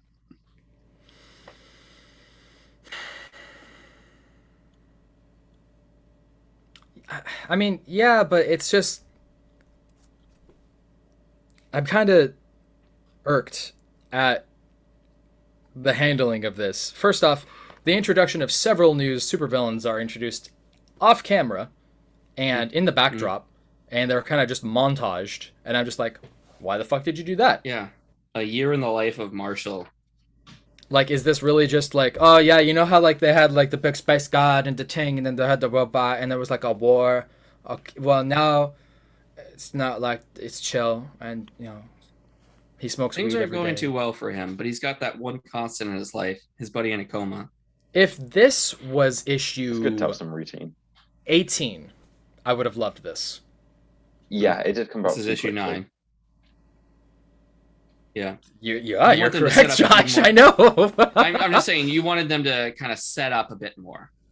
Yeah, because like there's again, like if you're looking at the pacing, And that all would have been filler. Right now, we're moving the story ahead, and we're Way jumping too to the hard. part where he, yeah, this could have been something that was paced out, and I would have loved it way more. And also, if this was going to be an eventual story arc, cool, that's a great idea.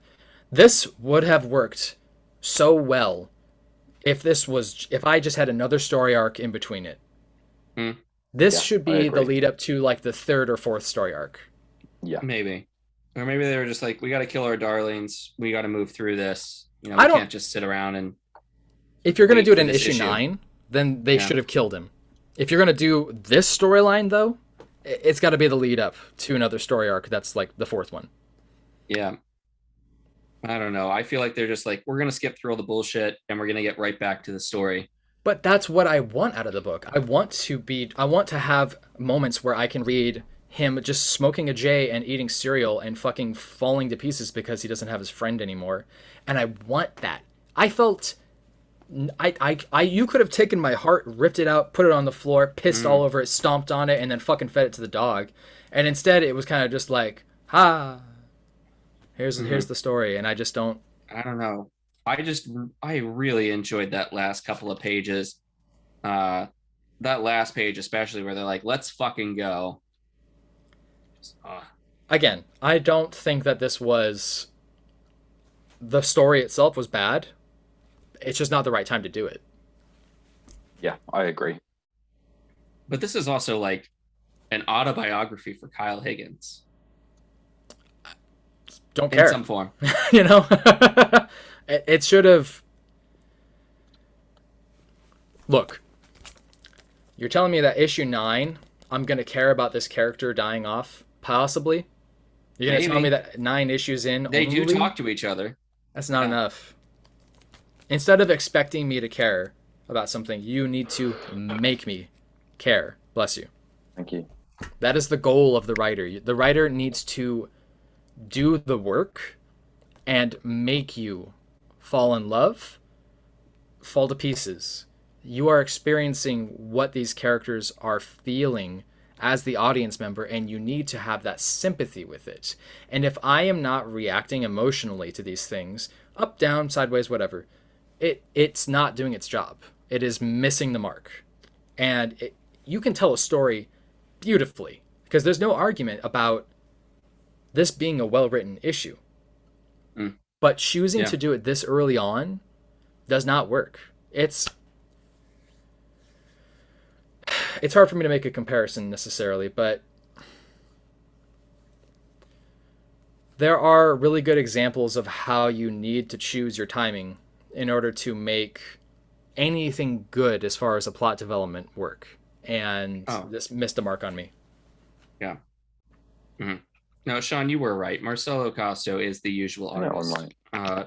Eduardo Ferigato stepped in because Costa is working very hard on issue 10. Which is in black ink. Blacklight ink. Yeah. I am going to get that I've already ordered it. version. Yeah. I'm getting both. Mm-hmm. Because I'm a slut. You guys are always so shocked when I'm right. Yes, it Blacklight happens edition. more often than normal. Well, I mean, it's kind of like, I don't know how to explain this.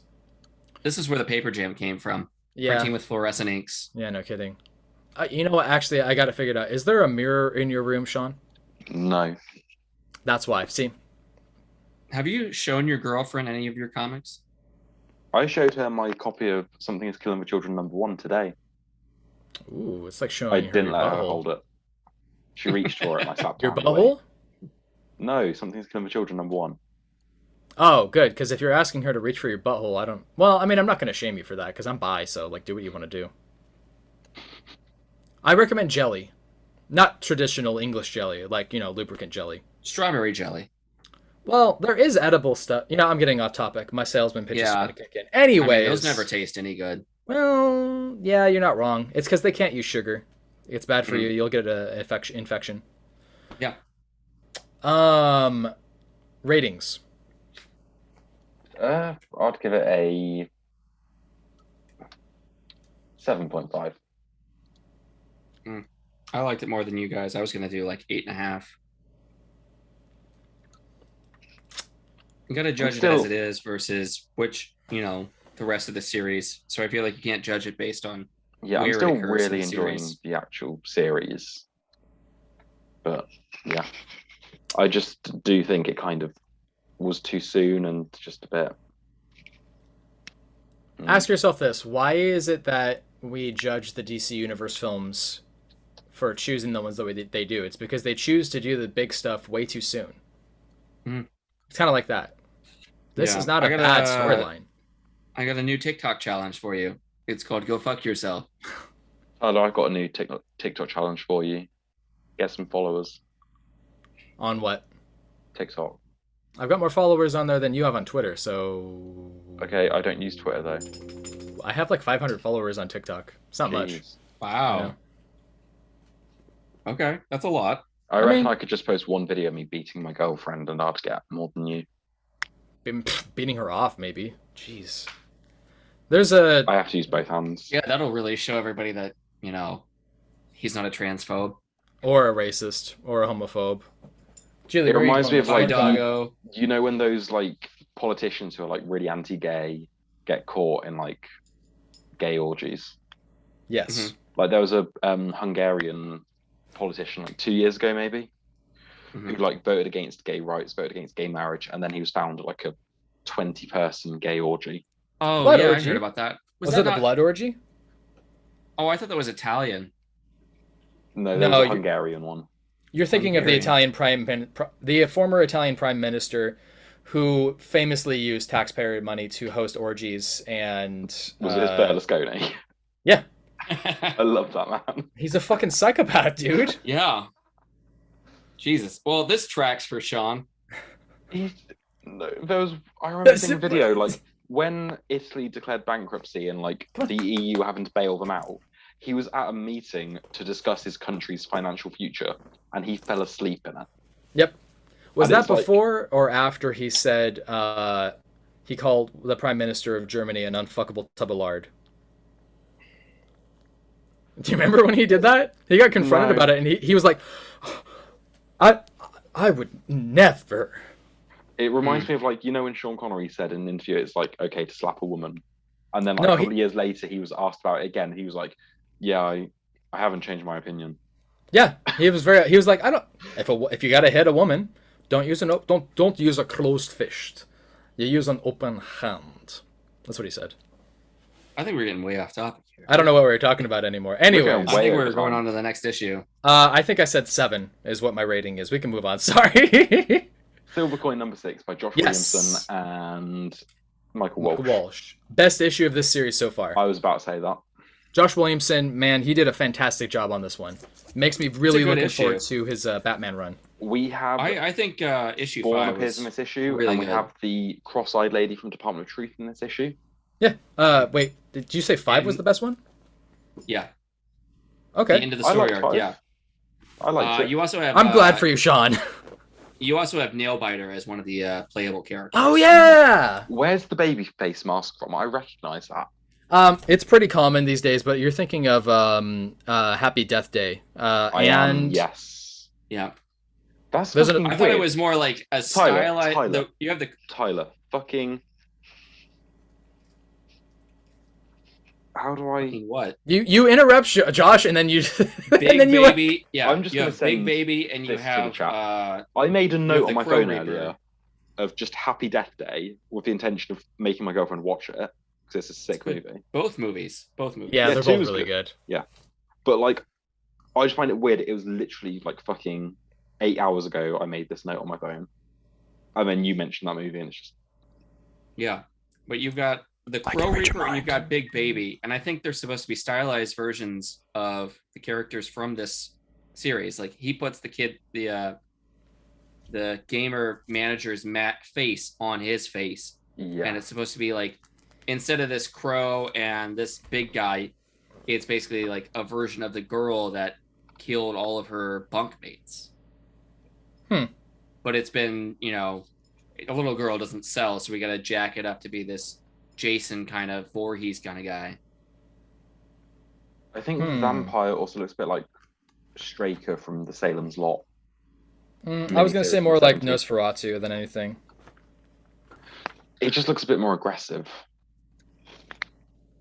Not Straker. What's the other one? Okay, so I see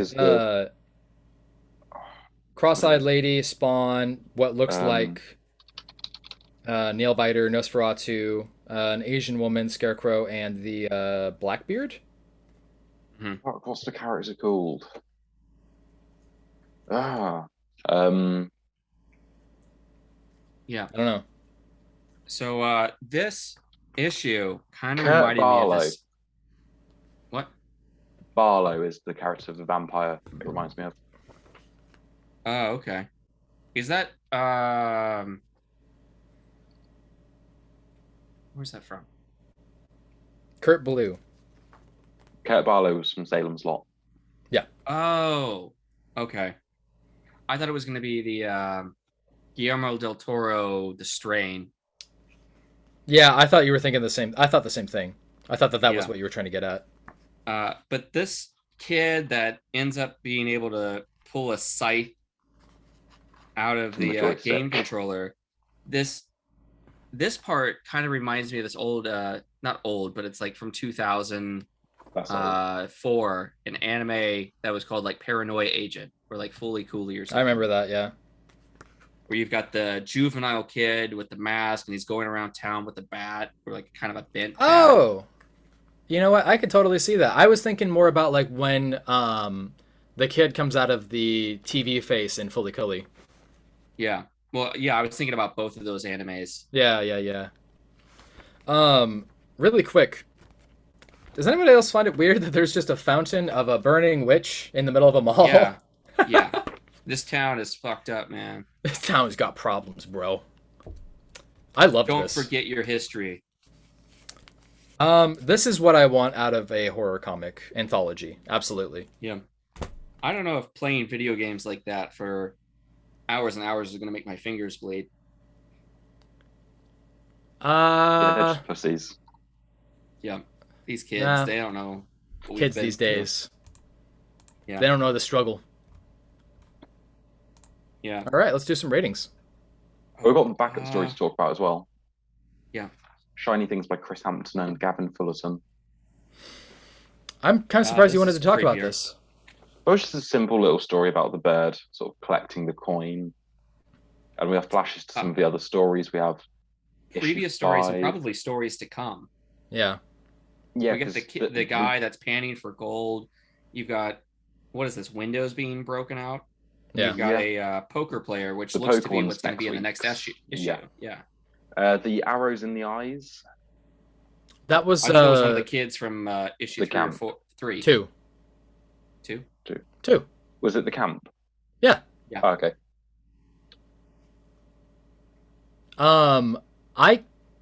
So Josh, specifically when you mentioned the crow face and everything, I actually thought that you were going to say that this was because of the consistency of the crow showing up with the coin, instead of the like stretching of the thing that you said, the stretching of the face in comparative to the girl, in reference to the original. Well, both. Yeah, the kid is supposed to look like he's wearing the guy's face, but it forms around him to look more crow-like. But at first, when he's just wearing the face, when he turns around, it's kind of more like that. I don't know. Yeah. The girl wearing the mask of the face of the other campers, but this one forms to be more like a crow versus just wearing straight as a face. The big baby killer was more like the girl from the camp. Ah, I see what you're trying to say. Okay, I'm sorry, I misunderstood. All right. By the way, can we just really appreciate the cover here, having Nailbiter on it and Bitman on it, now that Josh Williamson's going to be doing Batman? Mm-hmm. Love that. Yeah. All right. I'm going to give it a 8. 825. 825 for me as well. I loved this. This is the best issue so far. I Yeah. agree. Yeah. All right. Moving Okay, and is on. that it for our create your own books? Yeah, now we're going to move on to DC. Okay. So we have Batman, we do Arkham City #2. Yep. By Dan Waters and Dani. I'm gonna step away for a minute. You guys Go keep for it. going. Okay. This is still such a different, unique Gotham book. I'm loving it. I find it weird they made the Doctor from the first issue black in this issue. Was he not black before? She. Oh, okay. I see what you're saying. Yeah, she. I went back and checked, and she was not black in issue 1. I don't know what book you're reading then, because that's, I mean, I think that we might be both a little confused here. You're talking about the main character. Dr. Jacosta Joy. And you didn't think that she was black in the first issue? I went back and checked, and she wasn't black in the first issue. Okay, give me a second. Because that's... I very vividly remember her being black. That's weird. Keep going, though. Yeah, this kind of continues on. We have Azrael actually hunting for the escapees in this issue. Yes. Him and his flaming sword were hinted at in the first issue. I don't understand how you can't think she looks like she's very clearly black. Like, are you thinking that like she's not so because of the lighting?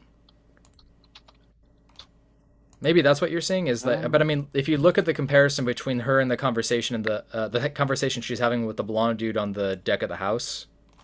Yeah, she looks very white in the opening panels, but that could just be lighting. I think it's mostly just the lighting. She has the same skin tone as other characters in there who are also visibly white. Okay, look at page 8.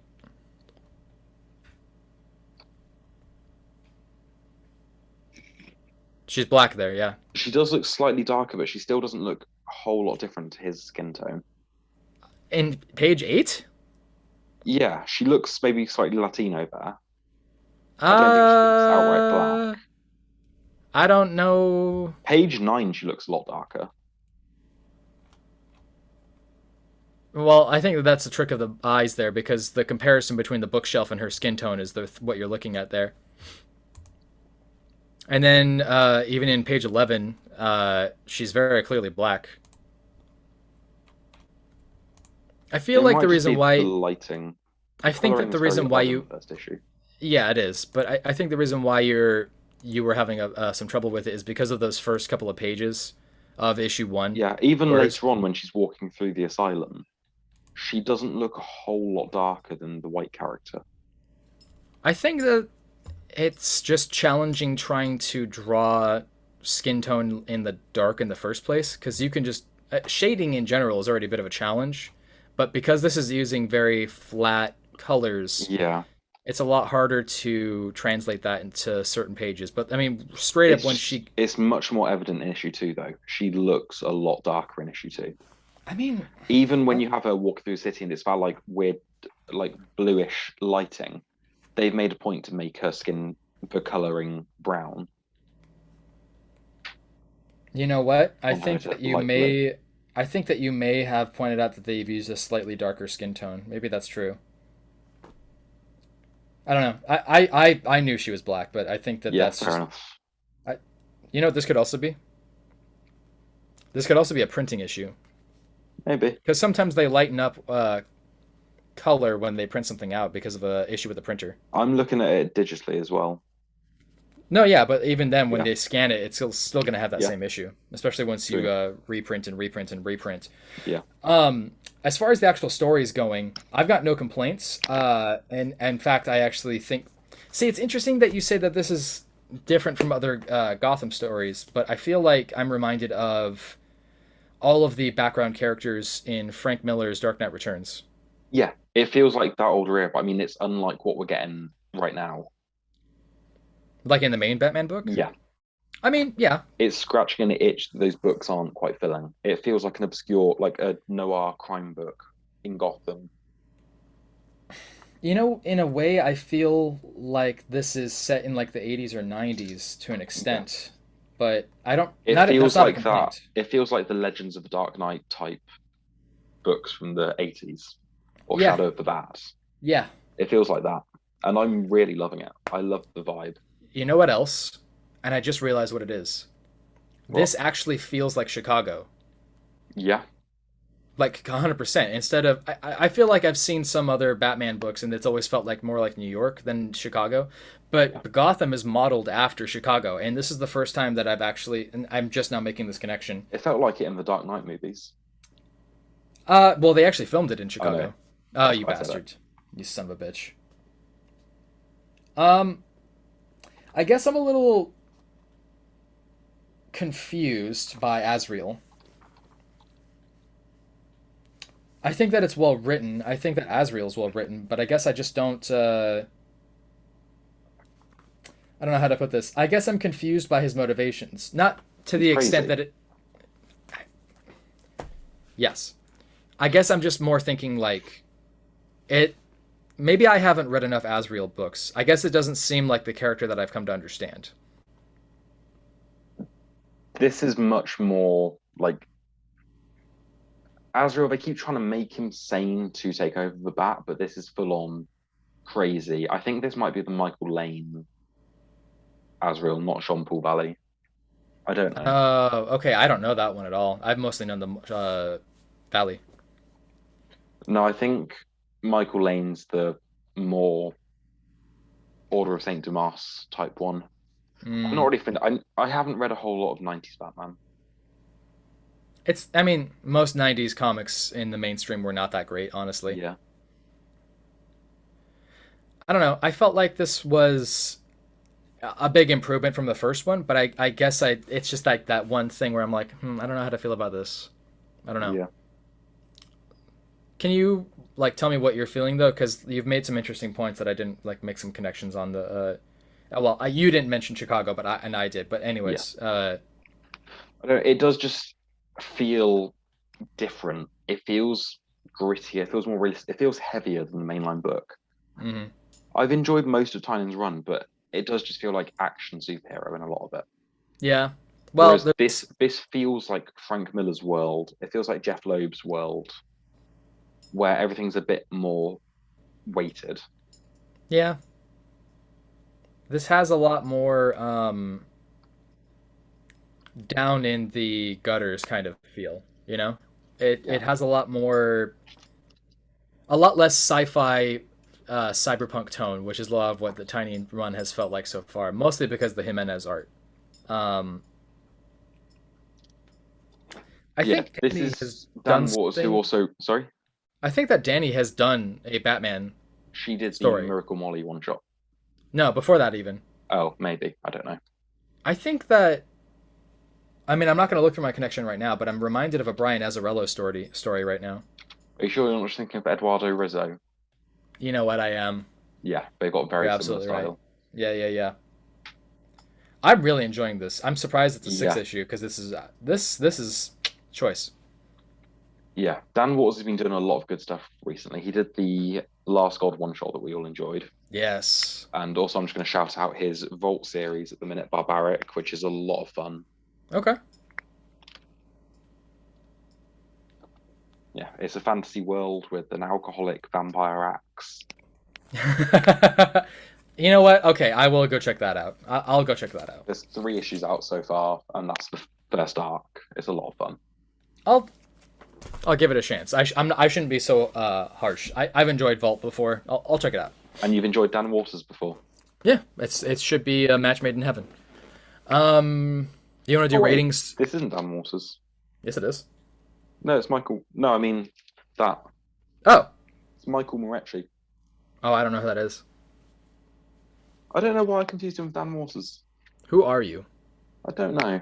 Mm. Knowing things is my whole shtick. It's really not. You And also I've just don't drink that failed. much either. You don't drink very much, and you don't know very much. You're I just don't kind know how of much I drink. I could have a bottle of vodka before the show, and you would never know. well, because the thing about being English is that you all boast about how much you drink and then never follow through with it. There's like 60 million of us, and there's 350 million of you. And I'm quite confident that we could outdrink your country. I will We have personally more of take up us this than you. challenge, and Yeah, I'm going to there's like personally 6 times take it up as as a many of you as challenge us. that I'm I'm sure going we to can- outdrink you. Actually, Tyler's dad might beat us on his own. Off. Not in the way you're thinking. Tell you what, why don't we get together sometime? Let's have a drinking competition. Okay. Let's meet in the middle of the Atlantic on At neutral noon. terms. We'll meet Osama bin Laden. Ratings.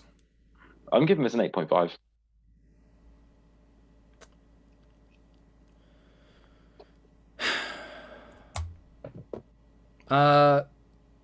Yeah, I'll give it the same rating. Why not? Yeah, I liked it. I liked it a lot. I guess I just wonder if I can give it a higher rating. By all means, give it a higher rating. Nah, I'll go with 8.25. Okay. The next book we've got is Batman Fear State number 116, which I think we can talk about quite quickly. Yeah, I mean, It's like this penultimate issue. yeah, the next issue is the last one of Tynion's run. Yeah. And done. And we do have the Omega one shot as well to wrap everything up. Sure. But yeah, Peacekeeper 1 takes down Scarecrow fairly easily. And now he seems to be like the one Batman's going to have a big showdown with in the last issue. Yeah. So this may be racing to the finish line. I still feel like this is really, really well written. And that I sequence... completely fall off of it. Oh, really? Yeah. I'm ready for it to end at this point. I mean, I am too, but at the same time, that sequence with Peacekeeper and Scarecrow was so well done. I really liked that. Oh yeah, I gasped when Peacekeeper shot him. Yeah. And the monologue afterwards still felt really interesting. Yeah. I don't know. Like, it is okay, but at this point, I'm just waiting for it to end. You know what's fucked up? Is this actually made me think of the World's End Spider-Man stuff that Dan Slott did. Dan Slott did such a good job on that run until that point. And then that point afterwards, it was like, eh. And then it brought itself back up with the ending of his run. This reminded me of the sequence when Rhino is holding Silver Sable under the water. How can I put this? There's a lot that you can criticize about it because it's very obvious that this is kind of just like getting to that point. I still really enjoy and vibe with the way the stories are going on in the background. I love what they're doing with Ghostmaker. I loved that sequence when he's standing atop and making his monologue. Yeah. He's writing the characters well. I'm inclined to agree with you though. It's what I said where it's like big actiony superhero stuff. And after reading Arkham City, I feel like that's much more what I want from a Batman book. I want it to feel weighty and dark and noir. Yeah, I agree. Like a Frank Miller book. And like, I don't want everything to be like Dark Knight Returns, but at the same time, I want it to take a few more elements from it. I absolutely agree. I mean, there's a reason why that book is still so well revered. I think that the essence of Gotham is something that is missed upon a lot of people. I don't think that people pay enough attention to it. I think that, though, Tynion previously has done an amazing job on it, and I think that taking the focus, the attention to these characters instead of the city as well now I just is what feel we're like seeing. he's phoning it in lately. Well, I mean, I loved the first half of his run, and since he went to Substack, I've just felt like here's another issue of Batman kind of thing. I wish that I did not agree with you. Yeah. But I do. But Nice House on the Lake is still super strong. Absolutely. I'm going to give this a 7.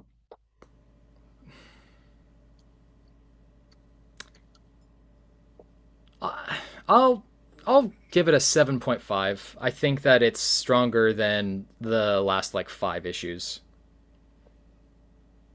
Fair enough. I don't know. And that takes on to our last book of the week, which is Batman Superman Authority Special #1. What the fuck is going on? I love this issue so much. Oh, it's fantastic. I loved everything about it, but I'm also just sitting here wondering, like, okay, why didn't Philip Kennedy Johnson do the Authority book? As much as I enjoyed Morrison doing that, but this book kind of addressed it in a metaphor type way. Tempest Fuginaut was Dan Didio's creation, and they're here like, oh yeah, he's been killed and gutted for parts. And we're just using the remnants of his body to piece together what we need. And it's like, you ripped apart 5G and just took bits from it and stapled it together to make Infinite Frontier. Yeah. But like the fantasy stuff in this was so good. And it really was. One thing I do want to praise about this issue, the opening credits page, it has Philip Kennedy Johnson, writer, Trevor Hairsine, art, brackets, Earth Zero, Ben Templesmith, art, brackets, Shadow Earth. That's how it should be broken up. Because sometimes you get like 3 artists on a book and it doesn't tell you who does what. Yep. Here it told you exactly what the divide was. Completely agree. I'm kind of confused about the cover here. Why did they decide to make Superman? I don't know. Because that's what the cover artist wanted to draw. But why? Tyler, they mentioned Superman and the Authority in this issue, and he had grey hair in that. That's another thing I'm really annoyed about, is the lack of consistency. Yeah.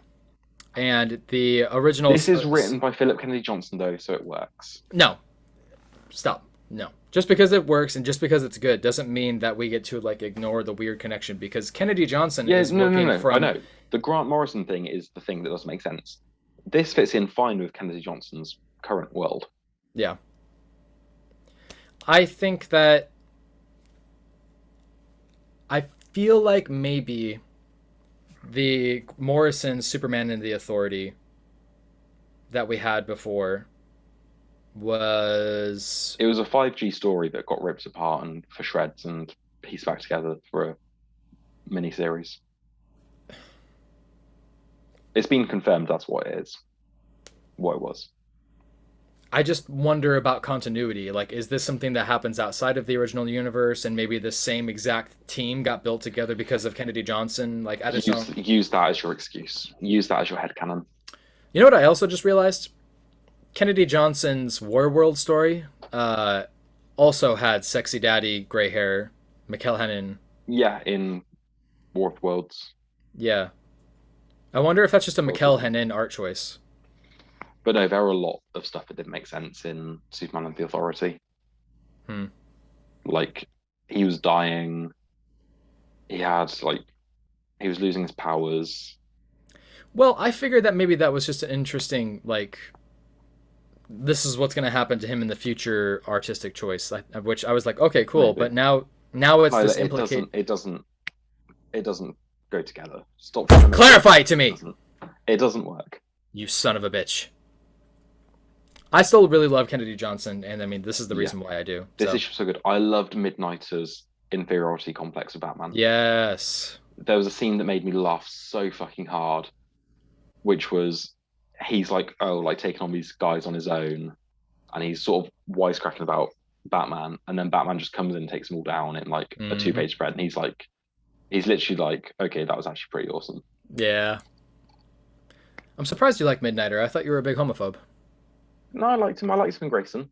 I'm going to make sure that I request that there's a lot of gay in every Midnighter story now. Just to piss you off. I don't hate it. I like him as a character. It's okay. It depends how forced it is. Do you want me to show the audience the texts that you send me? Death threats every single day? Yeah. Why am I... When we're ready for the show, I just send you the link to the YouTube clip from Hangover where they're like, paging Dr. Faggot. I don't know how you were going to bring that up somehow. I woke up today thinking you were going to bring that up. I don't know how. For those at home who are new listeners, there's something I should clarify just in case anybody gets upset. I'm not homophobic. I have gay friends. Shut the fuck up. Sean and I are in a gay relationship, and he doms me dressed up as Hitler. That's our relationship. Love you, baby. No comment. Um, I thought this issue was a lot of fun. I really enjoyed it. I was saw the surprised. twist at the end coming a mile off. Yeah. Yeah. But I honestly had such fun reading it. I only thought it up about halfway through. At the beginning, I thought it was going to be Ra's al Ghul, like in secret or something, but Oh yeah, I didn't really pay attention at the beginning, but yeah, when you saw the mural on the wall of the bat, it was pretty obvious. Well, plus The they said it was the Apollo, dark yeah. multiverse, so Yeah. you know, I don't know. Yeah, this issue was just a blast to read. No, it was a lot of fun. I was surprised at how much this was, how good this was. Wait, do you have the issue in front of you? No. Oh, Why? Get it up and look at the last page. Okay. And this is by the Batman Super.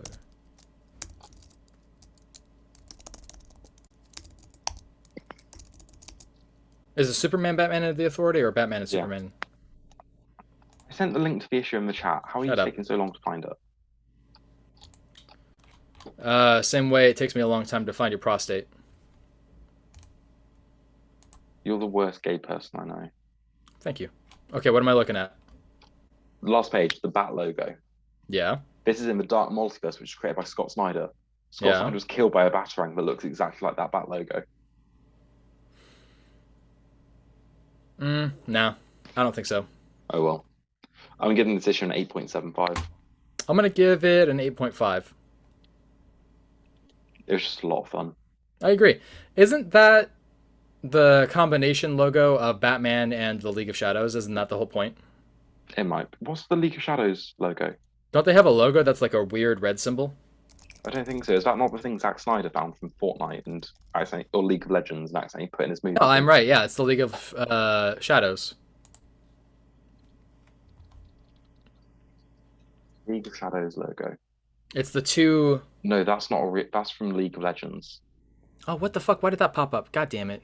Yeah, because I don't know if you remember, but in the Snyder cut of Justice League, he put that symbol in it on Deathstroke's sword. No, he did not. He put that in on Deathstroke's sword, and he was like, "Oh, I put the League of Shadows logo on Deathstroke's sword to hint that there's a story there." And it was a fucking League of Legends fan-made logo. Oh my god, I'm so fucking happy that that happened. That's amazing. Yeah. That's one of the best things I've ever heard. I'm so incredibly happy. Because Tyler, in the comics, they're called the fucking League of Assassins, not Shadows. They changed it to Shadows because they wanted it to be like, oh, Bruce can be part of it. The League of Shadows weren't a real thing in the comics until Tynion's Detective Comics run. Oh, I didn't know that. I only ever knew it from the Detective Comics run. Did you just fart and run away? My dog just farted and ran away. Yeah, because they changed the name for the Batman Begins movie because Bruce wouldn't be part of the League of Assassins. So they changed it to the League of Shadows.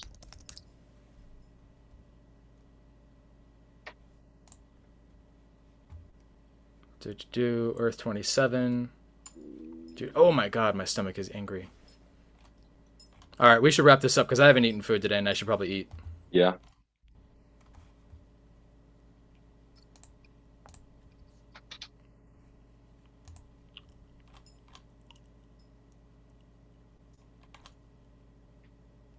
No, it's been a really strong week for comics. A lot of fun stuff out there. It actually really has. It's been pretty impressive.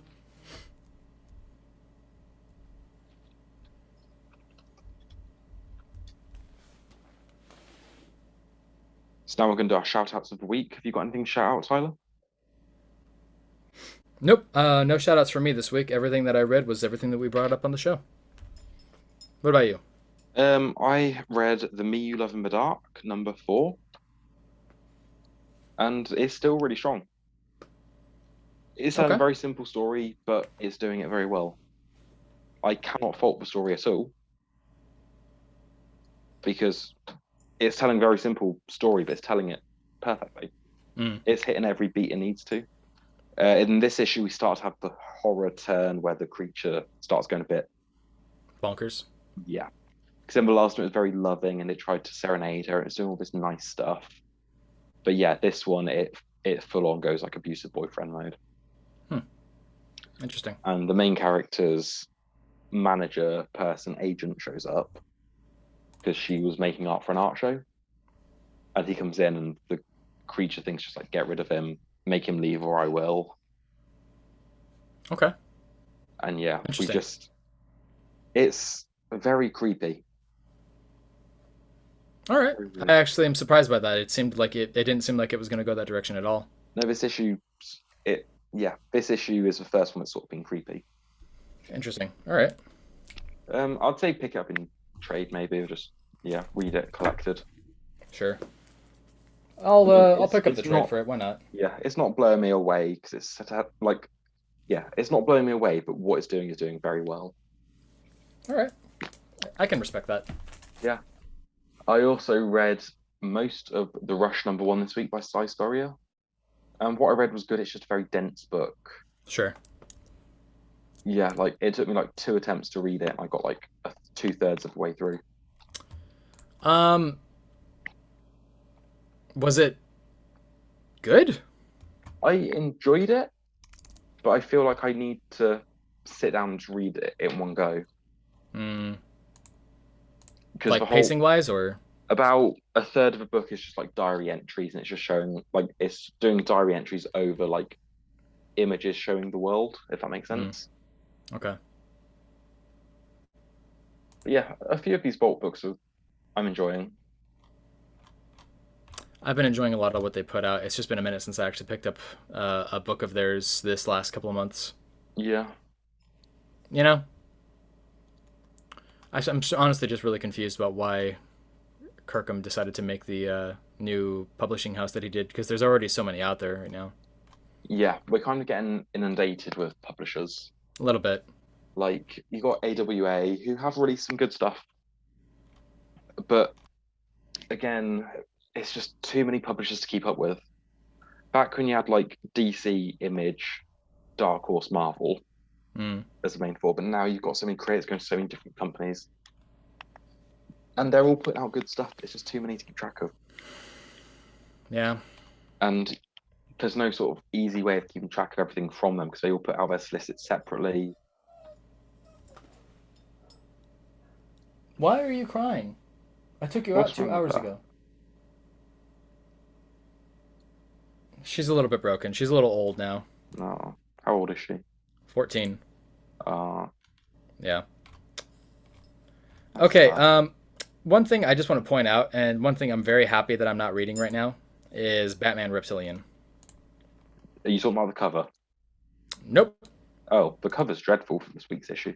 Oh, it's awful, but it's even worse when you look at the opening page, which is Batman standing behind Killer Croc with the Man-Bat in the background, and he's telling Killer Croc, well, go on then, suckle it. That's not a joke. This is Fucking awful. That's literally how they open it. It's Garth Ennis. If I never read another Garth Ennis book ever in my life, I will be good. Regardless of how great Liam Sharp's art may be. Yeah. It's too much. It just didn't look like a good book. I saw previews of it and the writing was just like, what? Yeah. You know what? I'm sorry. It's not Man-Bat. Whatever the fuck it is. It's some giant lizard monster dude. I haven't been reading it, obviously. No. The Reptilian, I imagine. Yeah. I don't know. I don't understand why people think that Garth Ennis is like a genuinely like amazing writer. Have you ever seen the covers for Crossed? I don't know what Crossed is. Give it a look. Okay, I'm looking at the covers now. Cy Spurrier wrote some of it. Crossed is a comic book series written by Garth Ennis and drawn by Jason Burrows, and it comes from Avatar Press. Alan Moore did a couple of things here and there too, but it's such intense gore porn that I just don't see why that would exist. Like, I'm looking at a cover for Crossed Badlands, and it's a bunch of children sawing a woman in half naked after her arms have already been ripped off, and they're splitting her down the middle of her vagina. the fuck? Like, wait, are you really looking at the covers right now, or I saw a few. I just googled crossed comic, and it was what popped up on the top. what did you see? They're too small to see. But when I click on more images, I can see that there are some very strange ones. It's just over There's the top. one grotesque. that's like a weird. What the fuck? That's written by Kieran Gillen. Look at this one I'm sending you. Go for it. Yeah, that's not even the weirdest one that you'll ever see. That's nothing compared to some of the stuff I've seen. That's not even Garth Ennis. Nope. It's so intensely over the top disgusting, and I don't understand That's why what people most give of him his work. work is. I There's tried no reading point to it. the boys comic, and It's awful. the show's better in every way. The comic is just so over the top. It's unreadable. Yeah. It's I got trash. like 6 issues in, and I was like, this is one of the worst things I've ever read. It's very clear that he wrote that as a parody of everything superhero oriented, but it doesn't come from a place of love. Parody comes from a place of, I love this and I'm going to make fun of it because the things that I see are ridiculous. This is coming from a place of hate. This is coming from a place of just like anger. And I just don't understand the motivation. I understand that I can't remember what part of Ireland he's from. I know it's from one of the more troublesy areas, and I understand that. Yeah, he is.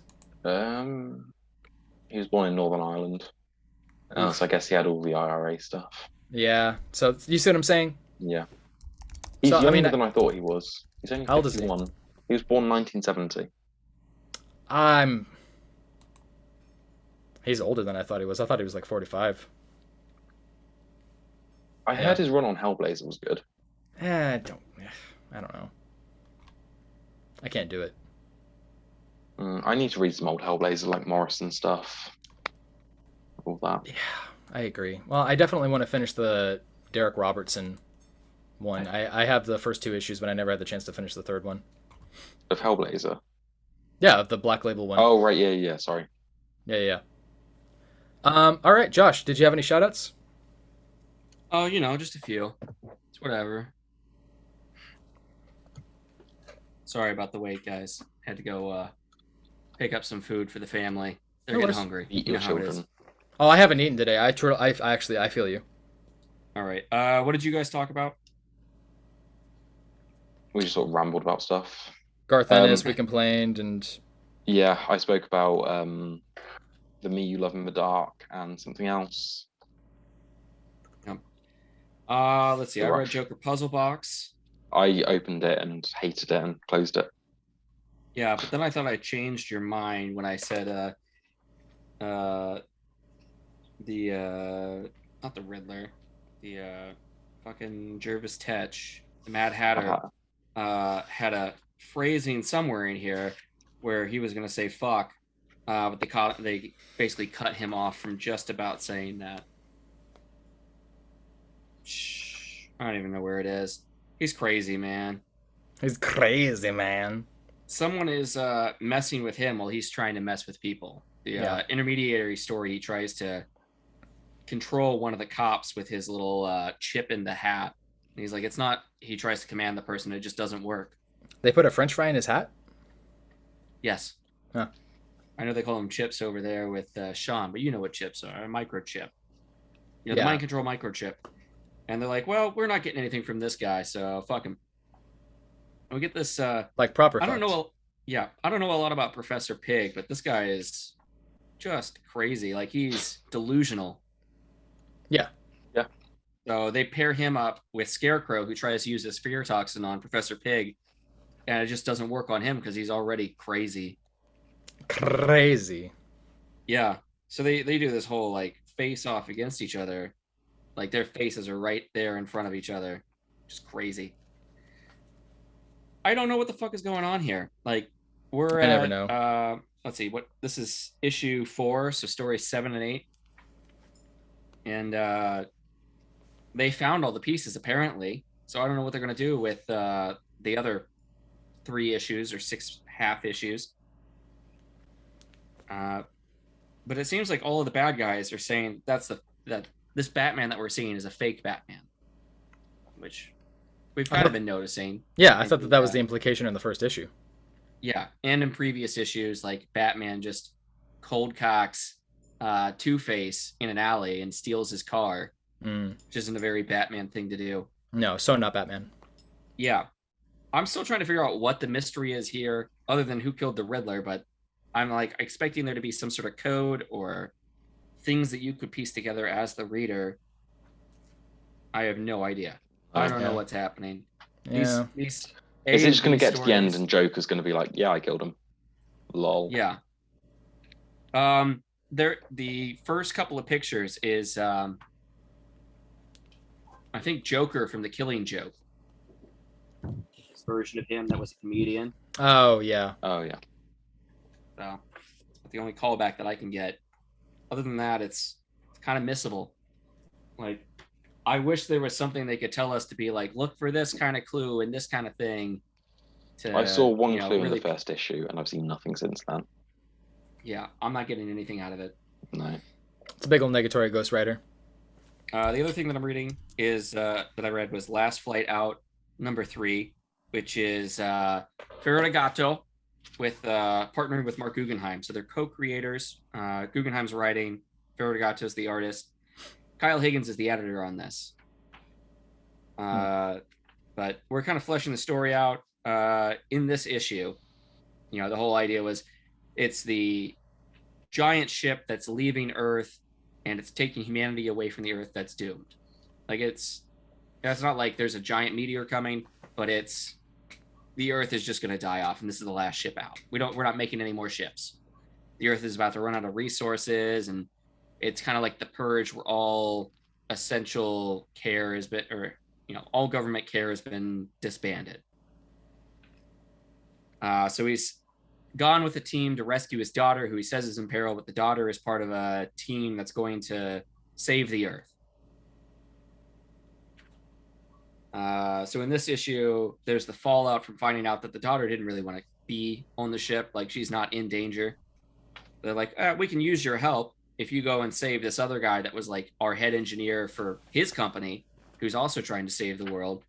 And they're going to face off against this, what was this guy? Military guy turned ruthless warmonger who's taken over Chicago.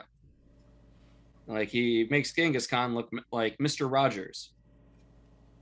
No criminal record. And in a few months after Chicago was kind of abandoned, has turned it into his kingdom.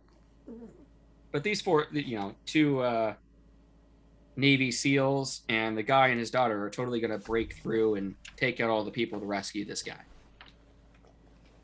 It's entertaining, but a little unbelievable. So, What are you I'm still going to screaming read about, Tyler? There's only...